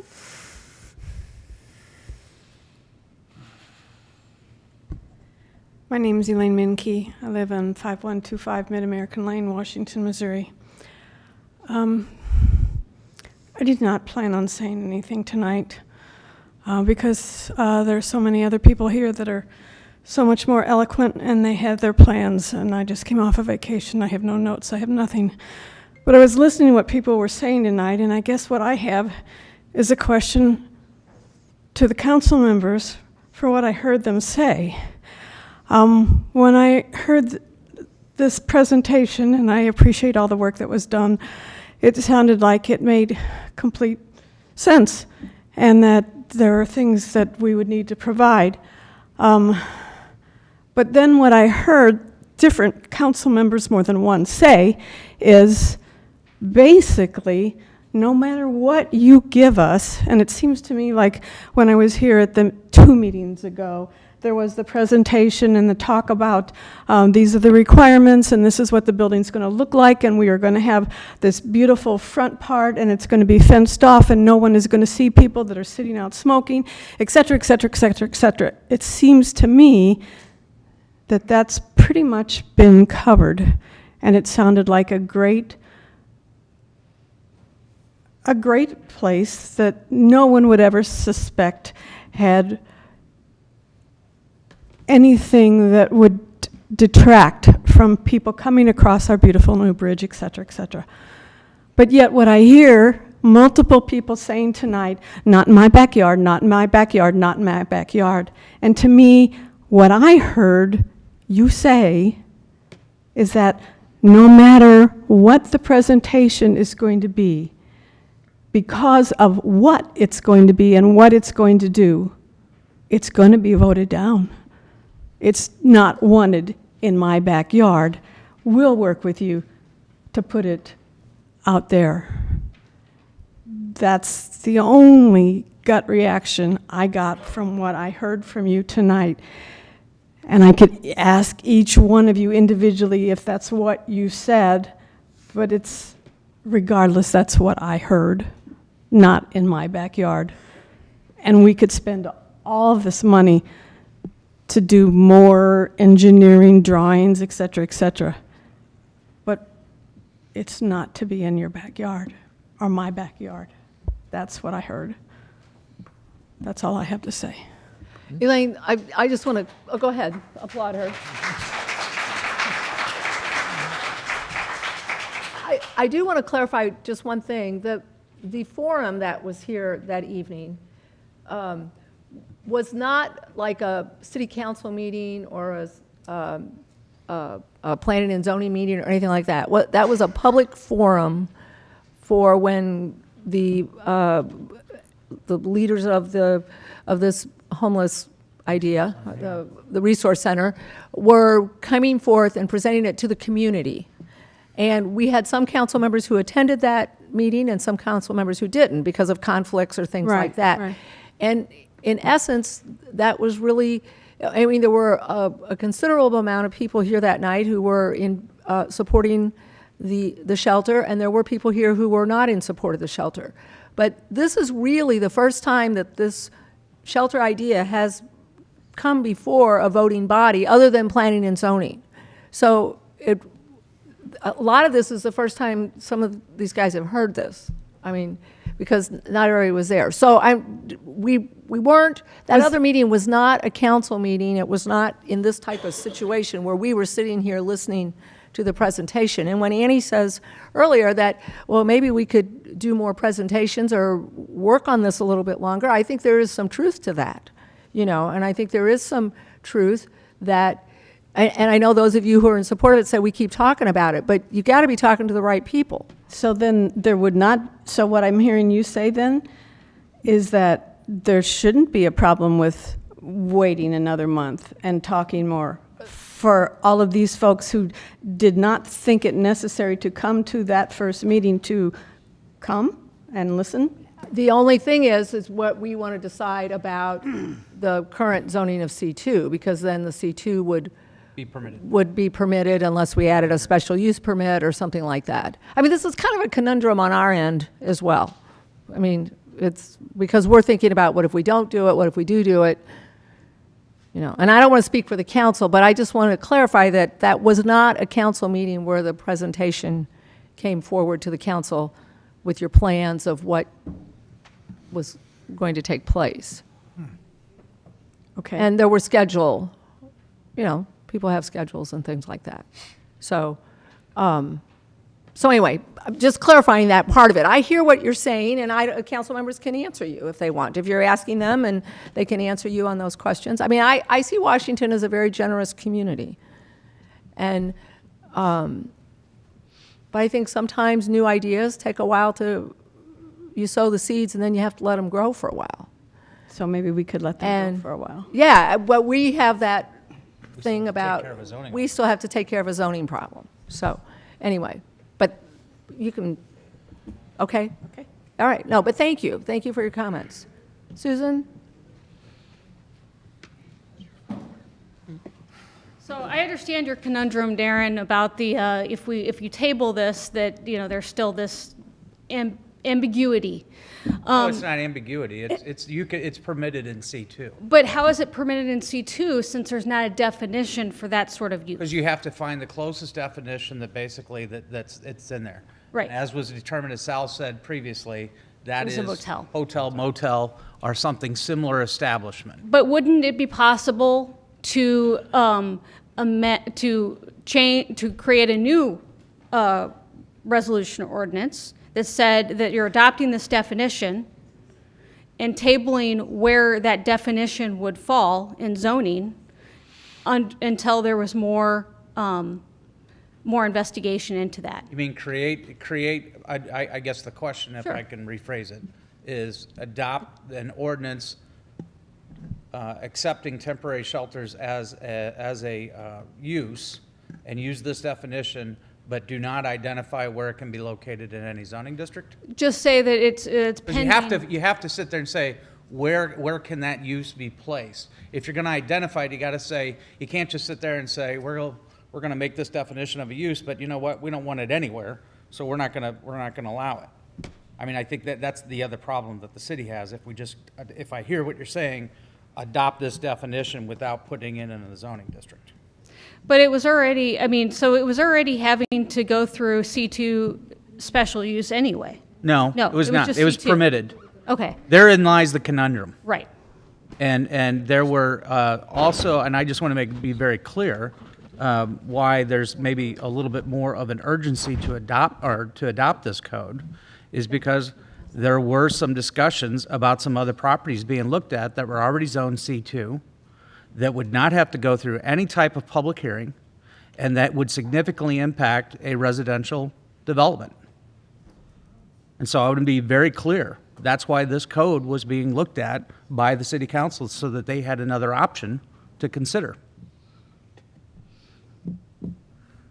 Okay, thank you. Okay, so here's a question.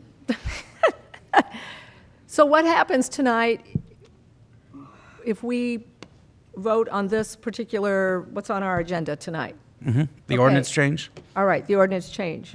We continue to have discussions. Maybe ideally, we could have a council member or two be part of the discussion when the homeless, what are you calling yourself as a small group? The bridge planning committee. Because It's just like center, yeah. right, four of you, that we would have a council member or staff or someone be part of those discussions for guidance or for input. And then, if we want to change this, can we change it later? But we have to start over, right? You could always sit there. If you go back at a later date, you want to come back, and I'm going on the assumption that you put this up for a vote and the council passes this. You could always come back at a later date to go ahead and take another look at that amendment and change what zoning districts you feel that would be, that's subject to the Planning and Zoning Commission and City Council.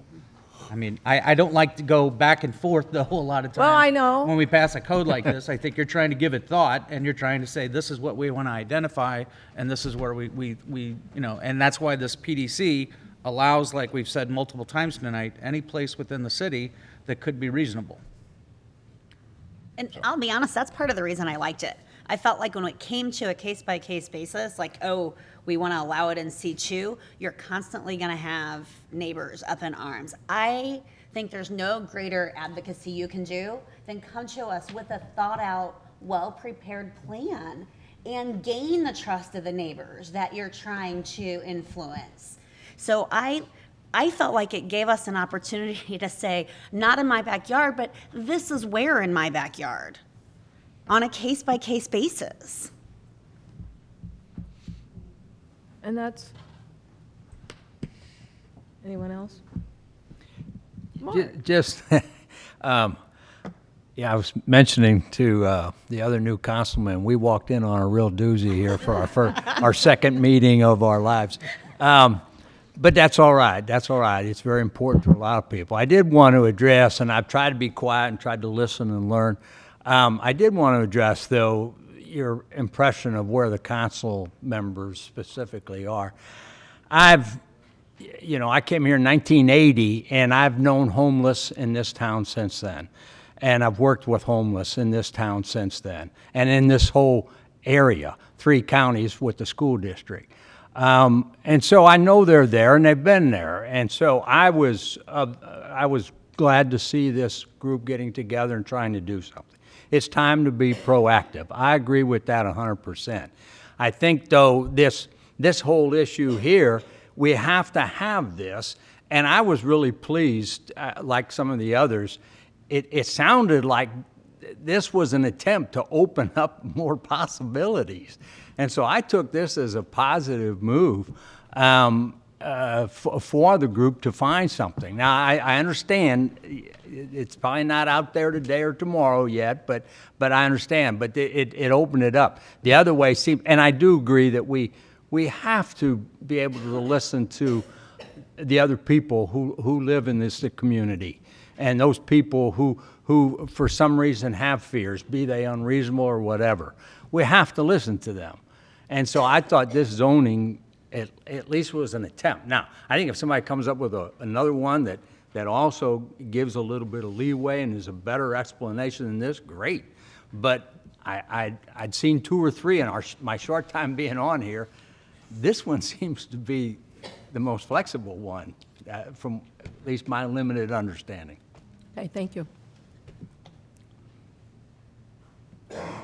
Anyone else? Yeah?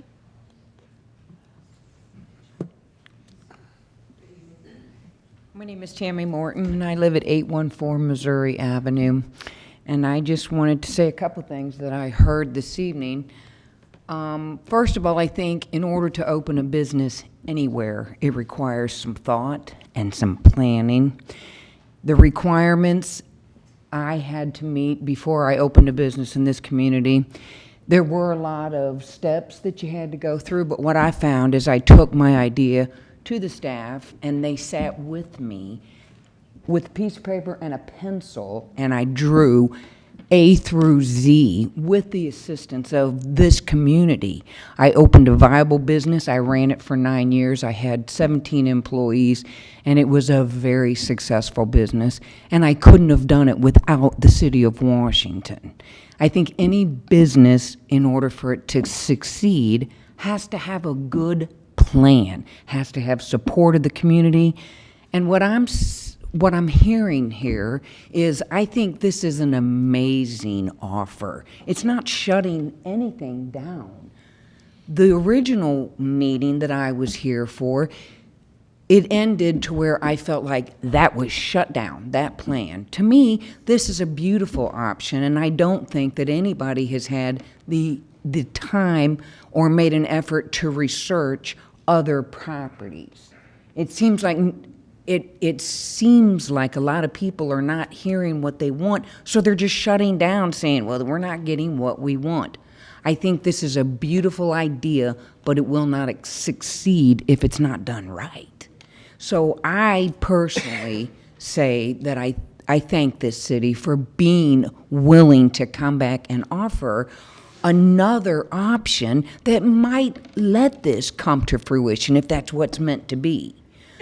I appreciate it, and I applaud the city, and I thank you for not just shutting it down, but for opening more doors. So thank you. Thank you, Tammy. What's your name? Tammy Morton. Tammy? Thank you. Okay. We want to, Need a motion? we'll need a motion to Accept the, accept this item, the hearing into the minutes. I make a motion. Second. Okay, we have a motion by Sullentrup. get another speaker yet? Sure. Hi, I'm Suzanne Jackson, 214 Inwood Drive in Washington. I just had a question. I guess I'm not particularly clear with where you're saying that this definition of a shelter is permitted in M1 and M2 with a special use permit and permitted in this PDC zone, which I understand. Why can't you just add also permitted in a C2 with a special use permit so you guys have oversight? You could go ahead and propose to do that for a commercial for a C2 zoning district. There are some concerns with regards to if you did that. The council has a little bit more leeway when it comes time for a rezoning than they do necessarily with a special use permit. Both of them have hearings. Both of them bring up concerns and questions that neighbors can go ahead and request. But there is a little bit more discretion with the city council with regards to rezoning a property rather than passing a special use permit or turning down a special use permit. As far Okay, as that well, goes. yeah. So I mean, that's it's- kind of, I mean, it's without getting into the weeds with regards to, and I'll defer this to our attorney with regards to the difference between how a special use permit is treated versus as administrative permit versus a rezoning where it's a legislative issue. I think in this case, if it's a PDC, it's a legislative issue. This council still then has that authority. They would still have it with the others, but they don't have, I don't think their hands tied quite as much as when somebody has to come to them and request to rezone the property. It's that simple. That's about the simplest explanation I can give you. I'll defer to Mark if he wants to go into the weeds further. Well, to me, it just seems like, I mean, it's up to you you're putting this out there. It's up to you to say, we're going to permit it here, but it has these stipulations. Just like on the PDC zone, it sounds like you could also maybe say, put something in there that you don't have to require all this information up front. Maybe somebody, a nonprofit, for example, would have to come to you first with a business plan that says, hey, this is what we want to do, and then you have that option to say, no, we need this, or no, or yes, it's okay, go ahead. I mean, that just makes it, I just don't understand why, all of a sudden the C2's out. Who made that decision? And We discussed why- that among staff, and then we made a recommendation to the Planning and Zoning Commission.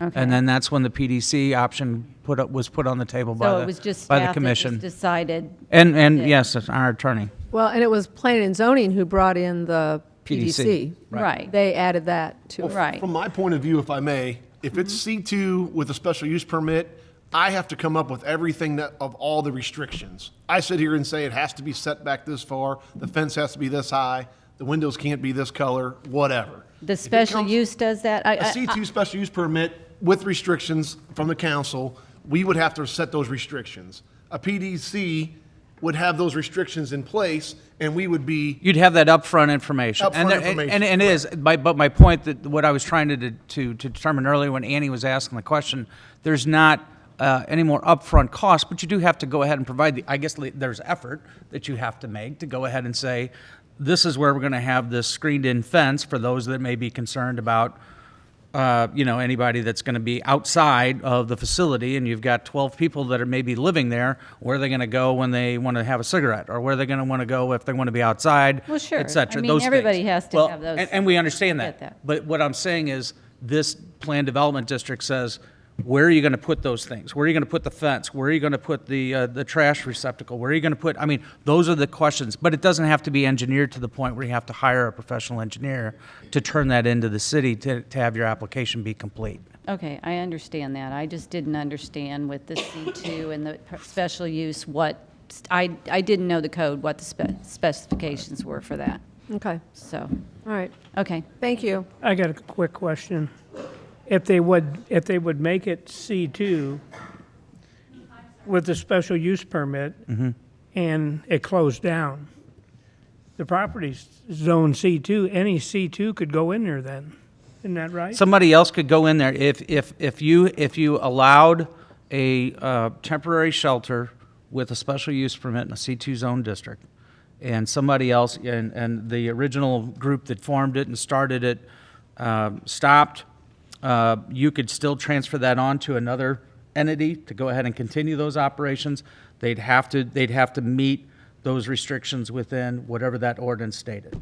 It's transferable, but they still have to meet the conditions that are on the original ordinance. But if it went, say, it didn't go over. Okay. And now the property's zoned C2. Right. And any Any C2, use. any Any C2 use use within can that. go in there now. Right. We're not approving making this C2 and then you move in and everything's great. If we make it C2 and your business doesn't make it, now we zone this property C2 and any C2 business could go in there. That's why we don't want to do C2. Okay. There's a long list of other uses that can go ahead and take place. For example, the best example I can give between light commercial, which is the C1 versus the C2, is you've got automotive repair places, et cetera. You've got hotel motels that are in C2 that are not allowed in C1, hence the reason why the previous application was put in. Those are heavier uses. C2 are the ones that we generally have like on the highway, we're in the high traffic districts, et cetera. Okay. And as Greg is pointing out, once that's zone C2, all those other uses can go ahead and take place. Okay. But M1 and M2 Thank you. is even more. Correct. Right. That's correct. Right. But you'd have to rezone that property, and I really would, I would, you know, we would have strong concerns as staff in our report of just primarily rezoning some property, M1 or M2, just for purposes of a temporary shelter. C2 is to Sharon, Let's, Get up you here. know, you know. But I think her point is that if C2 is too permissive in your mind, M1 and M2 is even more permissive. Right, but they're in defined areas already. Right. We know where those areas are. So, but it's the same thing. I mean, it's, I don't think so. No. There's rezoning something to M1 or M2, we're going to give that a lot of thought. Right. If it's going to be in some place that's just plopped down in the middle of a block just for the sole purpose of putting in a temporary shelter. but so could C2. I mean, you could still give that the same amount of thought. Correct. If you do the PDC, it could be limited to the temporary shelters is what I guess is what we're trying I to do. think that was just what she was trying to articulate. okay. You're always a ball of fire, so you're going to be the last one. I am. Okay? I am. So, Thank you. You know, my name is Mary Price, and I live at 120 Dawn here in Washington.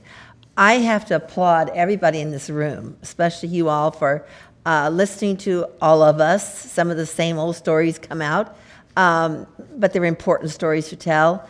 I think what we have here, and I'm one of these people, I'm getting a crash course on M1 and M2 and PDC and all of those other things and have no clue really and truly exactly what it's all about. But there are a number of people in this room that do know what that's all about. And I think those are the ones that have spoken their thoughts already.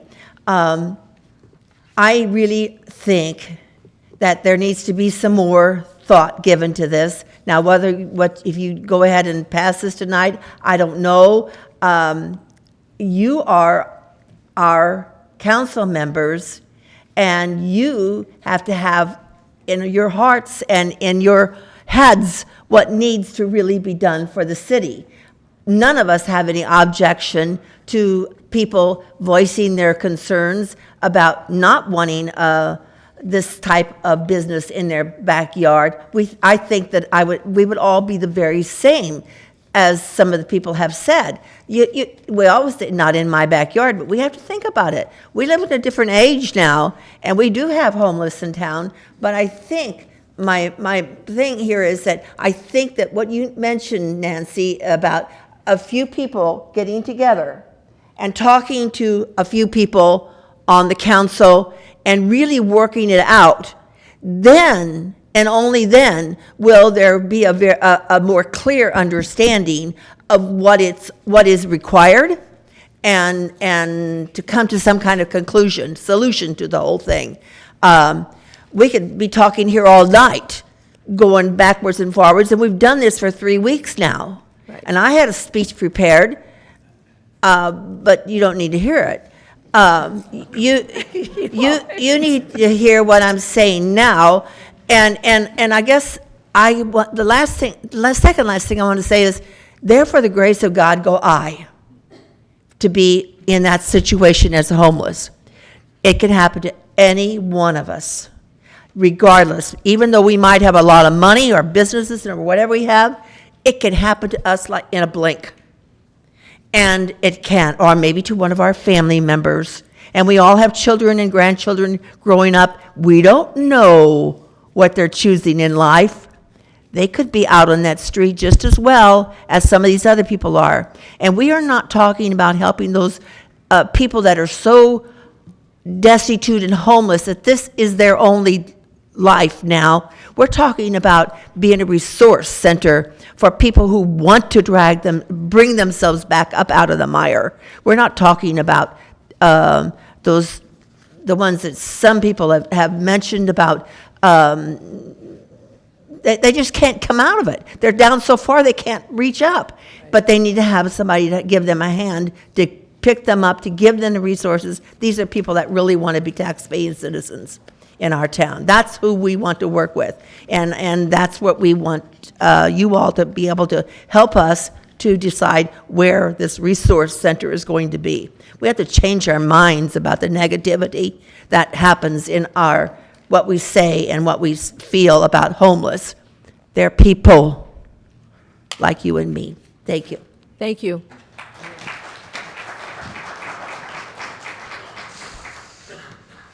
Okay, did we accept this into the minutes? You had a motion. Okay, so we had a motion by Sullentrup, seconded by Holtmeyer, to accept the public hearing into the minutes. All those in favor signify by saying aye. Aye. Opposed? By your vote, you accepted the item. Thank you.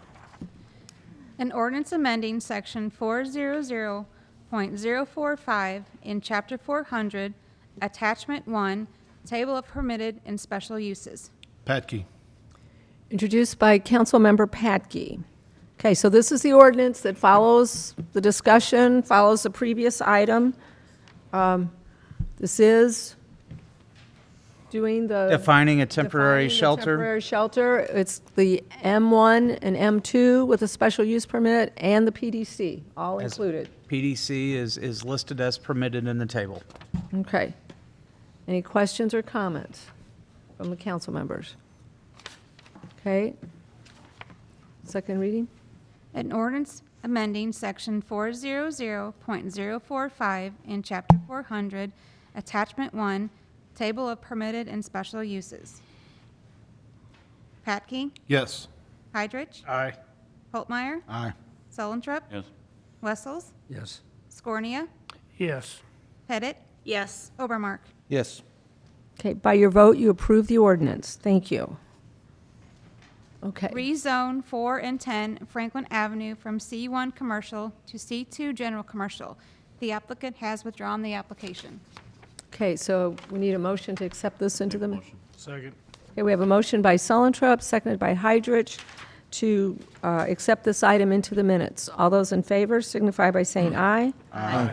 Opposed? By your vote, you accepted the items. Thank you. Okay, hold on. Okay, so that concludes our discussion about the zoning, discussion regarding the resource center, homeless shelter. That concludes our discussion. Give them a few minutes, though. So we'll give you a few minutes to go. Thank you all for being here. It's great to have you here. You're welcome. They want somebody to be on the board, I'll Callaway volunteer. by the Calvin. Okay. Okay. I think they're during the day. I think they're during the day. I know, it goes perfectly with it. They're both significant historical structures in this town. Yeah. No, I'm not. They felt like they had their. No. No. That's all. Yeah. Historical, I said.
We're back. Okay, we're back on. All right, give me an F. We're still, Now, are you gonna use all the shepherd hooks down at Front Street? Yes. I wanted to buy them. No, we need them. Okay, we're coming back. All right. So, Our next item, citizens' comments? is there anyone here in the audience who would like to address the council on any item that is not on the agenda? Are you Michael Peterson? Okay. You We want to have you announce? listed. Do you want to announce him? Oh, Michael Peterson, Brand New Beginnings. Okay, please come forward. You were hiding back there tonight amongst all the crowd, and we didn't get to meet you earlier. So anyway, okay, thank you for being here. Thank you, Mayor Lacy. You can lift that microphone a little bit, and that way you can stand. There you go. Okay. First of all, I'd like to thank you all for giving me the opportunity to speak tonight to you all. As everyone in this room knows, we are smack dab in the middle of a very serious opioid epidemic. I'm passionate about this opioid crisis because 3 years ago we lost our son to heroin and a fentanyl mix. The reason why we're here in Washington is, I wrote this, but you guys don't have enough time to listen to all this. I'll promise you I'm going to save you that. But I came here to Washington because Washington has been so good to us. When our son first died, we purchased from a Washington resident a company called Test My Teen. Test My Teen was by Mason Dukacek, and he originally had made that, that's too long. I'm trying to get it narrowed down a little bit. Okay.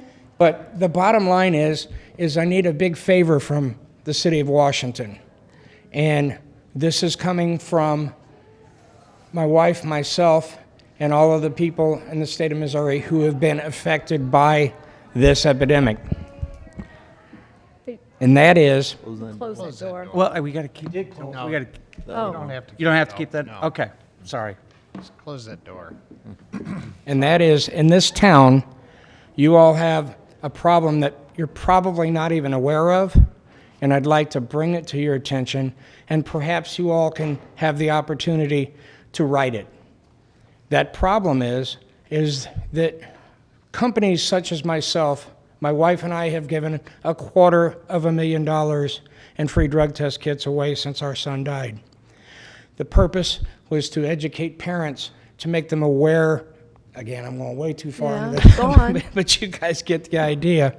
I'm not a public speaker either, but I just want to ask you guys, if you're not aware of synthetic urine. Synthetic urine is being sold in your town by people who do not care about your residents. These people are able to come in and buy this stuff, use it, and hide the results of negative drug tests to everyone else. This is dangerous. It's dangerous for your city. It's dangerous for the residents because you have someone who comes in who is a drug user, a heroin user. I don't care what it is, but they're using illegal drugs. They come in, they're supposed to take a pre-employment drug test. Guess what? They've got this Whizzinator thing hooked up to them. You now hired a heroin addict. What we're trying to do, there's part of this I really do have to read, and go ahead. I promise I'll make it as quick as I possibly can. But for the last 3 years, we have tried to get our representative, Nate Tate, and I'm not ever going to say anything bad about him. He's a really great guy, but he has not been able to get the job done. When we first started with this, we was going after statewide because we knew at the time, 3 years ago, there was 8 states that had made synthetic urine illegal for the possession, use, blah, blah, blah, blah, blah. Here's the part. Now we're 3 years later. We've got 18 states that has made it illegal. Missouri can't seem to get on it. If you remember, we had trouble with the PDMP. We was the last state in the United States to have that, the Prescription Drug Monitoring Program. And so now, why am I so nervous? You're not going to eat me. We're not going to eat you, that's right. Anyway, so the bottom line is, I would like to see the city of Washington to look in very carefully to making an ordinance. And I'm going to go, as soon as I learn how to talk in front of you guys, I'm going to go to every city council that there is to ask these cities to please make ordinances banning the sale, use, possession, distribution, or whatever of synthetic urine. There's no logical purpose for it in the world. They tell you at these liquor stores and head shops that selling this junk, oh, well, it's sold, and I hope I don't offend anybody here, but it's sold as a sexual fetish. Yeah, that's the law. That's what they're doing. And they're saying that because it's used for a sexual fetish, they can sell it in with their bongs and their papers and all that junk in there. We know what it's used for. And ultimately, people are going to die as a result of it. Let me flash back 1 year. At the corner of Highway 47 and 44 in St. Clair, Missouri, a man went to his probation officer that morning. On his way back from the probation officer, he nodded out from his heroin, he hit another vehicle and killed everyone in it. What was found on the floor of the car? An empty bottle of synthetic urine. Ladies and gentlemen, I'm begging you, my wife is begging you, our community is begging you, please root these places out and make an ordinance where it's not legal to sell it. It's to no one's advantage. Thank you. Any questions?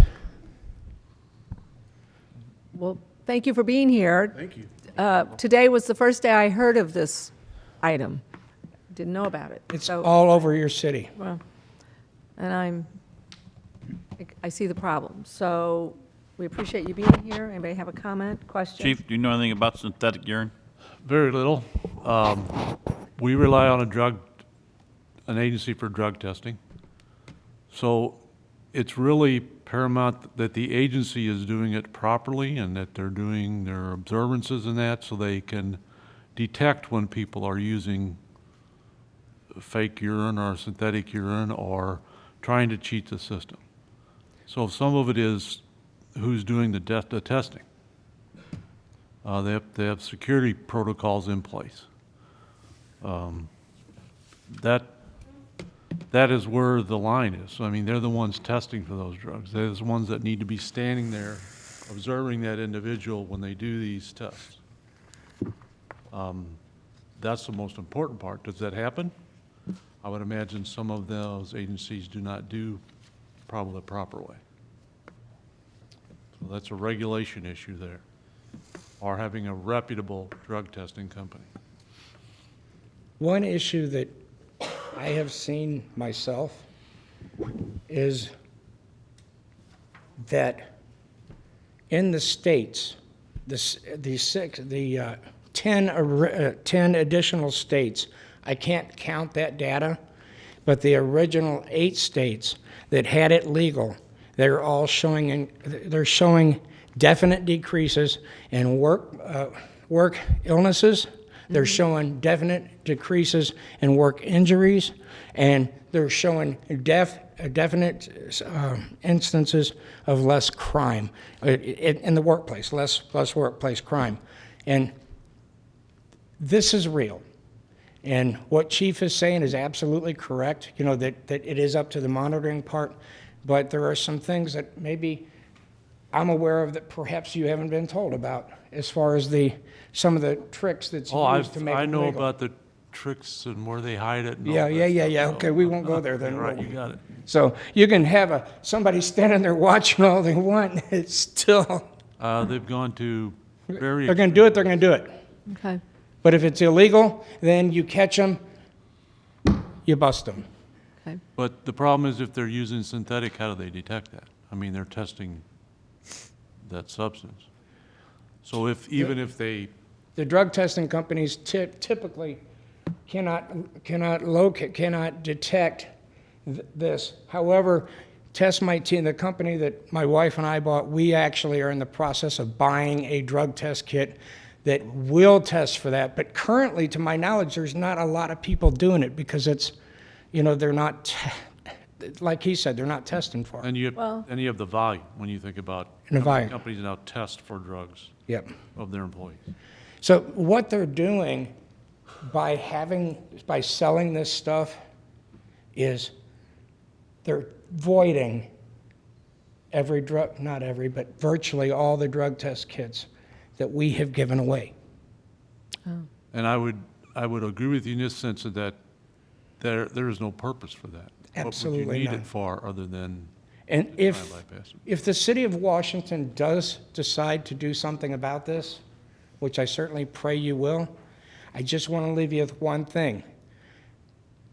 You won't be the only one, because this is catching on in other states, places that have not made the whole state hasn't done it. I don't have the money anymore, the knowledge, you know, the ability to go up and schmooze people. I don't have that. But what I do have is a care and knowing, look, my wife and I, we care about one thing, and that is we want to make sure that somewhere down the line we can save one mom and one dad from going down this journey that unfortunately her and I have been on. This has been the worst possible thing that you could ever dream of to happen. And I'm saying, you know what? This new law may not stop all of it. Nobody's trying to stop it all. But if we can just shine that bright, hot spotlight on these drug addicts so they can get some help. Thank you, Mayor. Okay. Thank you. Thank you for being here. I have a quick question before you leave. Yes, sir. I know you got to start somewhere with this, but when you went to Nate Tate, where did he drop the ball at? Did the SB not pass through in Jeff City, or what is it? What happened, sir, was that the excuse that I was given from Mr. Tate was that there was a charter school something where they was trying to get a charter school passed, and he was against it, and because he was going to vote no on this, they were not going to accept his bill. That's probably true. And I heard that that sort of thing happens and that it's legal and it's okay. That's, yeah. And again, I'm not into politics at all, and I'm not bad-mouthing the man, but I'm just saying that this is what I understood happened, and it's been 3 years, and if I can't take it down at the state level, at least we gotta try it around us. And maybe we can be the light that other people sees. Okay. All right, very good. Try him again. Go back to him and. Well, if anybody ask knows him, do it talk again. to him. All right, sounds good. Okay, thank you for being here. I think Thank you've you, Mayor. I enlightened appreciate it. us. Thank you so Okay? much. Thank you. Thank you, gentlemen. Report of department heads. Real quick, I just wanted to brief everyone, specifically the public. We did put out a Facebook post last Friday regarding grass clippings in town. I know it's a minor issue on tonight's agenda, but it does affect multiple things, specifically, motorcyclists, people that actually use the street for the traveling public. There is some environmental concerns that the city also is required by permit to make sure that we keep clean up. And quite frankly, it's just unsightly for the residents of town. So we're just, I'd like to just get the word out that, the city will be looking into this matter much more closely as we, move in the spring. It's just a friendly reminder to our citizens. Anyone else? Coach, Chief? You read from the paper, the bomb threat of about 3 weeks ago at the school. We've found that suspect. A lot of hard work and good work by the school working with the detectives. This 14-year-old female that did the threat, but she's been identified and being dealt with, and if we do that every time, then that gets the word out that you may not be a good thing to do for the school, at the school. So. Good job. Thank you. Good job. Thank you. Anyone else? Kevin, did you have anything? Okay. Ordinances and resolutions. An ordinance authorizing and directing the execution of a contract agreement by and between the City of Washington, Missouri and Integrity Municipal Systems, Poway, California. Holtmeyer. Introduced by Councilmember Holtmeyer. Kevin, you want to talk about this? This is what we discussed at the workshop. The same thing, just bringing it to you to get it approved so I can get the equipment purchased and move forward with it. The scrubbers, the air scrubbers. Yeah, the air scrubbers, yes. Air scrubbers. This replaces the tarp, Morris. Yes, that'll replace the temporary but somewhat almost permanent, but eventually will cause a problem cover over the headworks facility, yes. Good. Okay, any questions or comments? All right. Okay. An ordinance authorizing and directing the execution of a contract agreement by and between the City of Washington, Missouri and Integrity Municipal Systems, Poway, California. Patke? Yes. Hydrich? Aye. Holtmeyer? Aye. Solentruk? Yes. Wessels? Aye. Scornia? Yes. Pettit? Yes. Obermark? Aye. By your vote, you approve the ordinance. Thank you. An ordinance amending Schedule 4, no parking at any time of the Code of the City of Washington, Missouri. Saltrop. Introduced by Councilmember Sullentrup. John? Thank you. First off, I apologize. I typically like to have a map included on these, but ran out of time to get that done. This is Powell's Drive out in the industrial park off of Bluff Road. Pretty straightforward request. It did go through traffic committee. It would restrict parking on both sides of Powell's Drive from Bluff Road, 125 feet to the south. What we received was Powell's specifically was having some concerns regarding getting tractor-trailer trucks into the actual roadway. Allows them a little more turning movement, for their larger trucks. I didn't think that there was any, traffic committee didn't have any concerns with it, so we just asked that you approve this. Does the 125 go to the corner of the building? It goes to the entrance. There's a drive entrance on the west side, Powell's first entrance into their. Yeah, but it needs to go past the entrances. That's the whole problem. It can't just be up to the entrance. It has to include the entrances. Is this what, go ahead. Sorry, I need a it's- map, John, sorry. Yeah, it's from Bluff Road. So I from the understand. intersection of Powell's Bluff Road, 125 foot south. So that went to the, I believe, the northernmost entrance in the Powell Drive. So does it have to go further? Well, you can't park in front of a drive anyway, but I guess we could include that.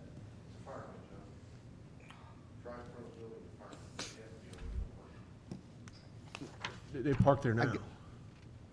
The concern was brought to our attention. WEG Transformers called us up, and they were the ones that raised the issue and Right. said, we've got or people The parking They there. park on the street and you can't drive the truck back out of there. Exactly. I get it. But if we stop it at that first parking lot, or you're saying it's. This was the turning movements to get into the actual Powell's Drive. That's why it's only 125 south. Yeah. I'm sure it's fine. No, they have a.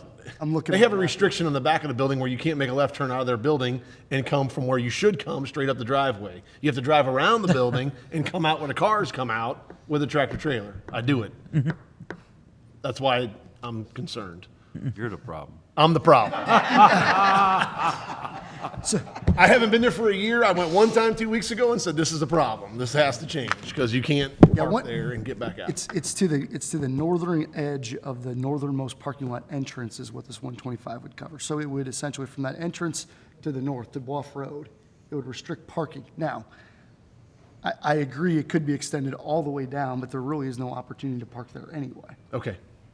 Because it would be blocking an entrance drive, which is a violation of a different ordinance. Right. But we could incorporate it as. And I agree. I'm happy that it's east and west sides. I know originally it was one side would be enough, but it needed on the east side also. So I think we're all right. If it's still a problem, you can always add to it again. I mean, Well, I agree. I'm fix just, it. yeah. I mean- I don't think I was the problem. I just think I want to drive there. Right. So I don't- I think we agreed on I think it that. was. So I just. That's unanimous. Okay, are we good? Yeah. Okay. An ordinance amending Schedule 4, no parking at any time of the Code of the City of Washington, Missouri. Patke? Yes. Hydrich? Aye. Holtmeyer? Aye. Sullentrup? Yes. Wessels? Aye. Scornia? Yes. Pettit? Yes. Obermark? Aye. By your vote, you approve the ordinance. Thank you. An ordinance approving a boundary adjustment for Sunset Heights Estates in the City of Washington, Franklin County, Missouri. All right, sorry. Introduced by Councilmember Sullentrup. I'll be really quick. This is a very simple boundary adjustment. Currently today, this is on Washington Heights Drive, just north of Jessica Hills Court. There are 3 lots that are situated like this. I couldn't tell you exactly why they were platted like that way back when, because I don't even know if necessarily this is access for that back lot. That was before that subdivision was even Before thought the of. street was here, maybe. Well, anyway, they are wanting to do a boundary adjustment to turn those 3 lots into 2. One here, one here. So all the dotted lines you see there is what's being removed. So obviously, we have no issues with this. They have adequate access along Washington Heights, so we recommend approval. Any questions or comments? Sunset Heights. Sunset Heights. Yeah, I didn't know that. Okay. You couldn't know that. An ordinance approving a boundary adjustment for Sunset Heights Estates in the City of Washington, Franklin County, Missouri. Patke? Yes. Hydrich? Aye. Holtmeyer? Aye. Sullentrup? Yes. Wessels? Aye. Scornia? Yes. Pettit? Yes. Obermark? Aye. By your vote, you approve the ordinance. Thank you.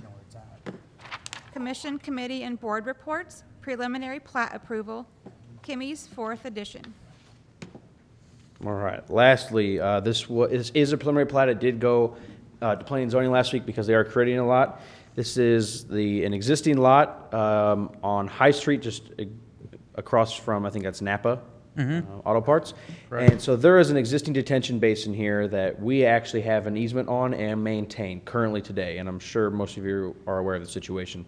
The owner is requesting to subdivide this to have where the exact easement was previously, just create that as its own lot and then donate that to the city so it's no longer on their tax bill.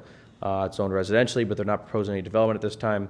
So this Lot 1B is the exact area where the easement was, and this Lot 1A is what's remaining that they will hold on to. C2 lot? No, it's residential. Whole thing's residential. The, Even this strip mall is shown as residential, which I don't know if that's a mistake in our that could be a zoning mistake. map. You could go back and check. But no, with the owner of this property, we have been maintaining this basin.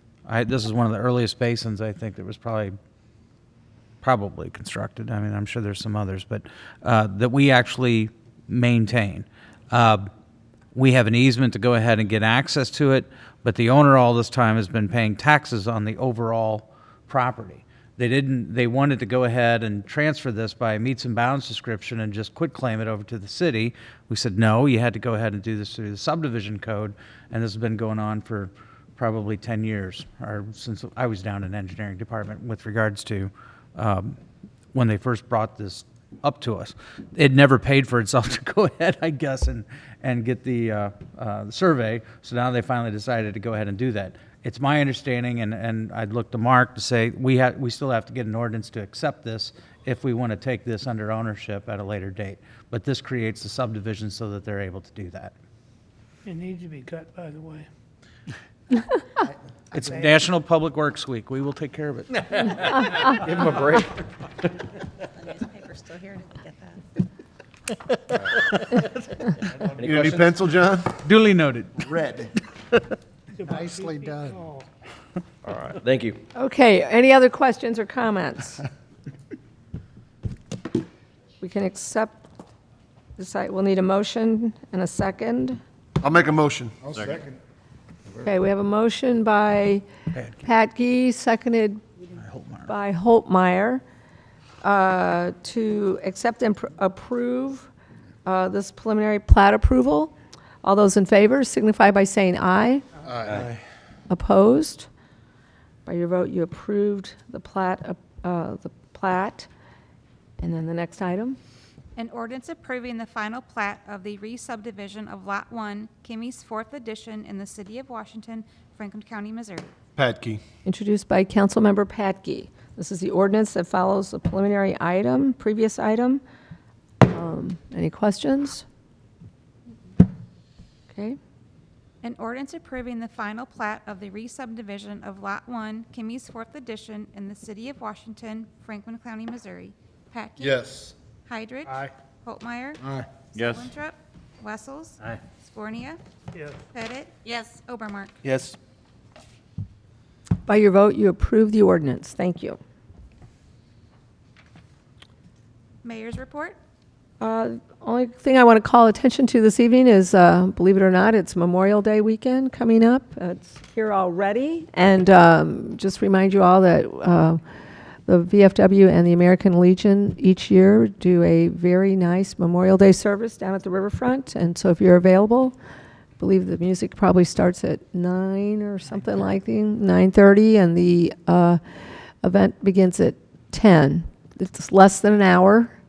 The event itself, but it's a good day to come out and honor our veterans. So it's always very, very well attended. Our community really supports their veterans, so it's very good. So, and that's all I have.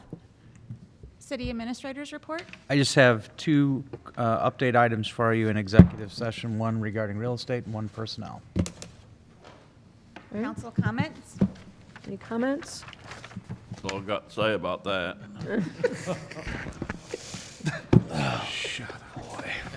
Okay, Public vote on whether or not to hold a closed meeting to discuss legal, personnel, and real estate matters pursuant to Section 610.021 RSMO 2000. Patke? Yes. Heydrich? Aye. Holtmeyer? Suellentrop? Wessels? Yes. Scornia? Yes. Pettit? Yes. Obermark? Yes. Most to adjourn.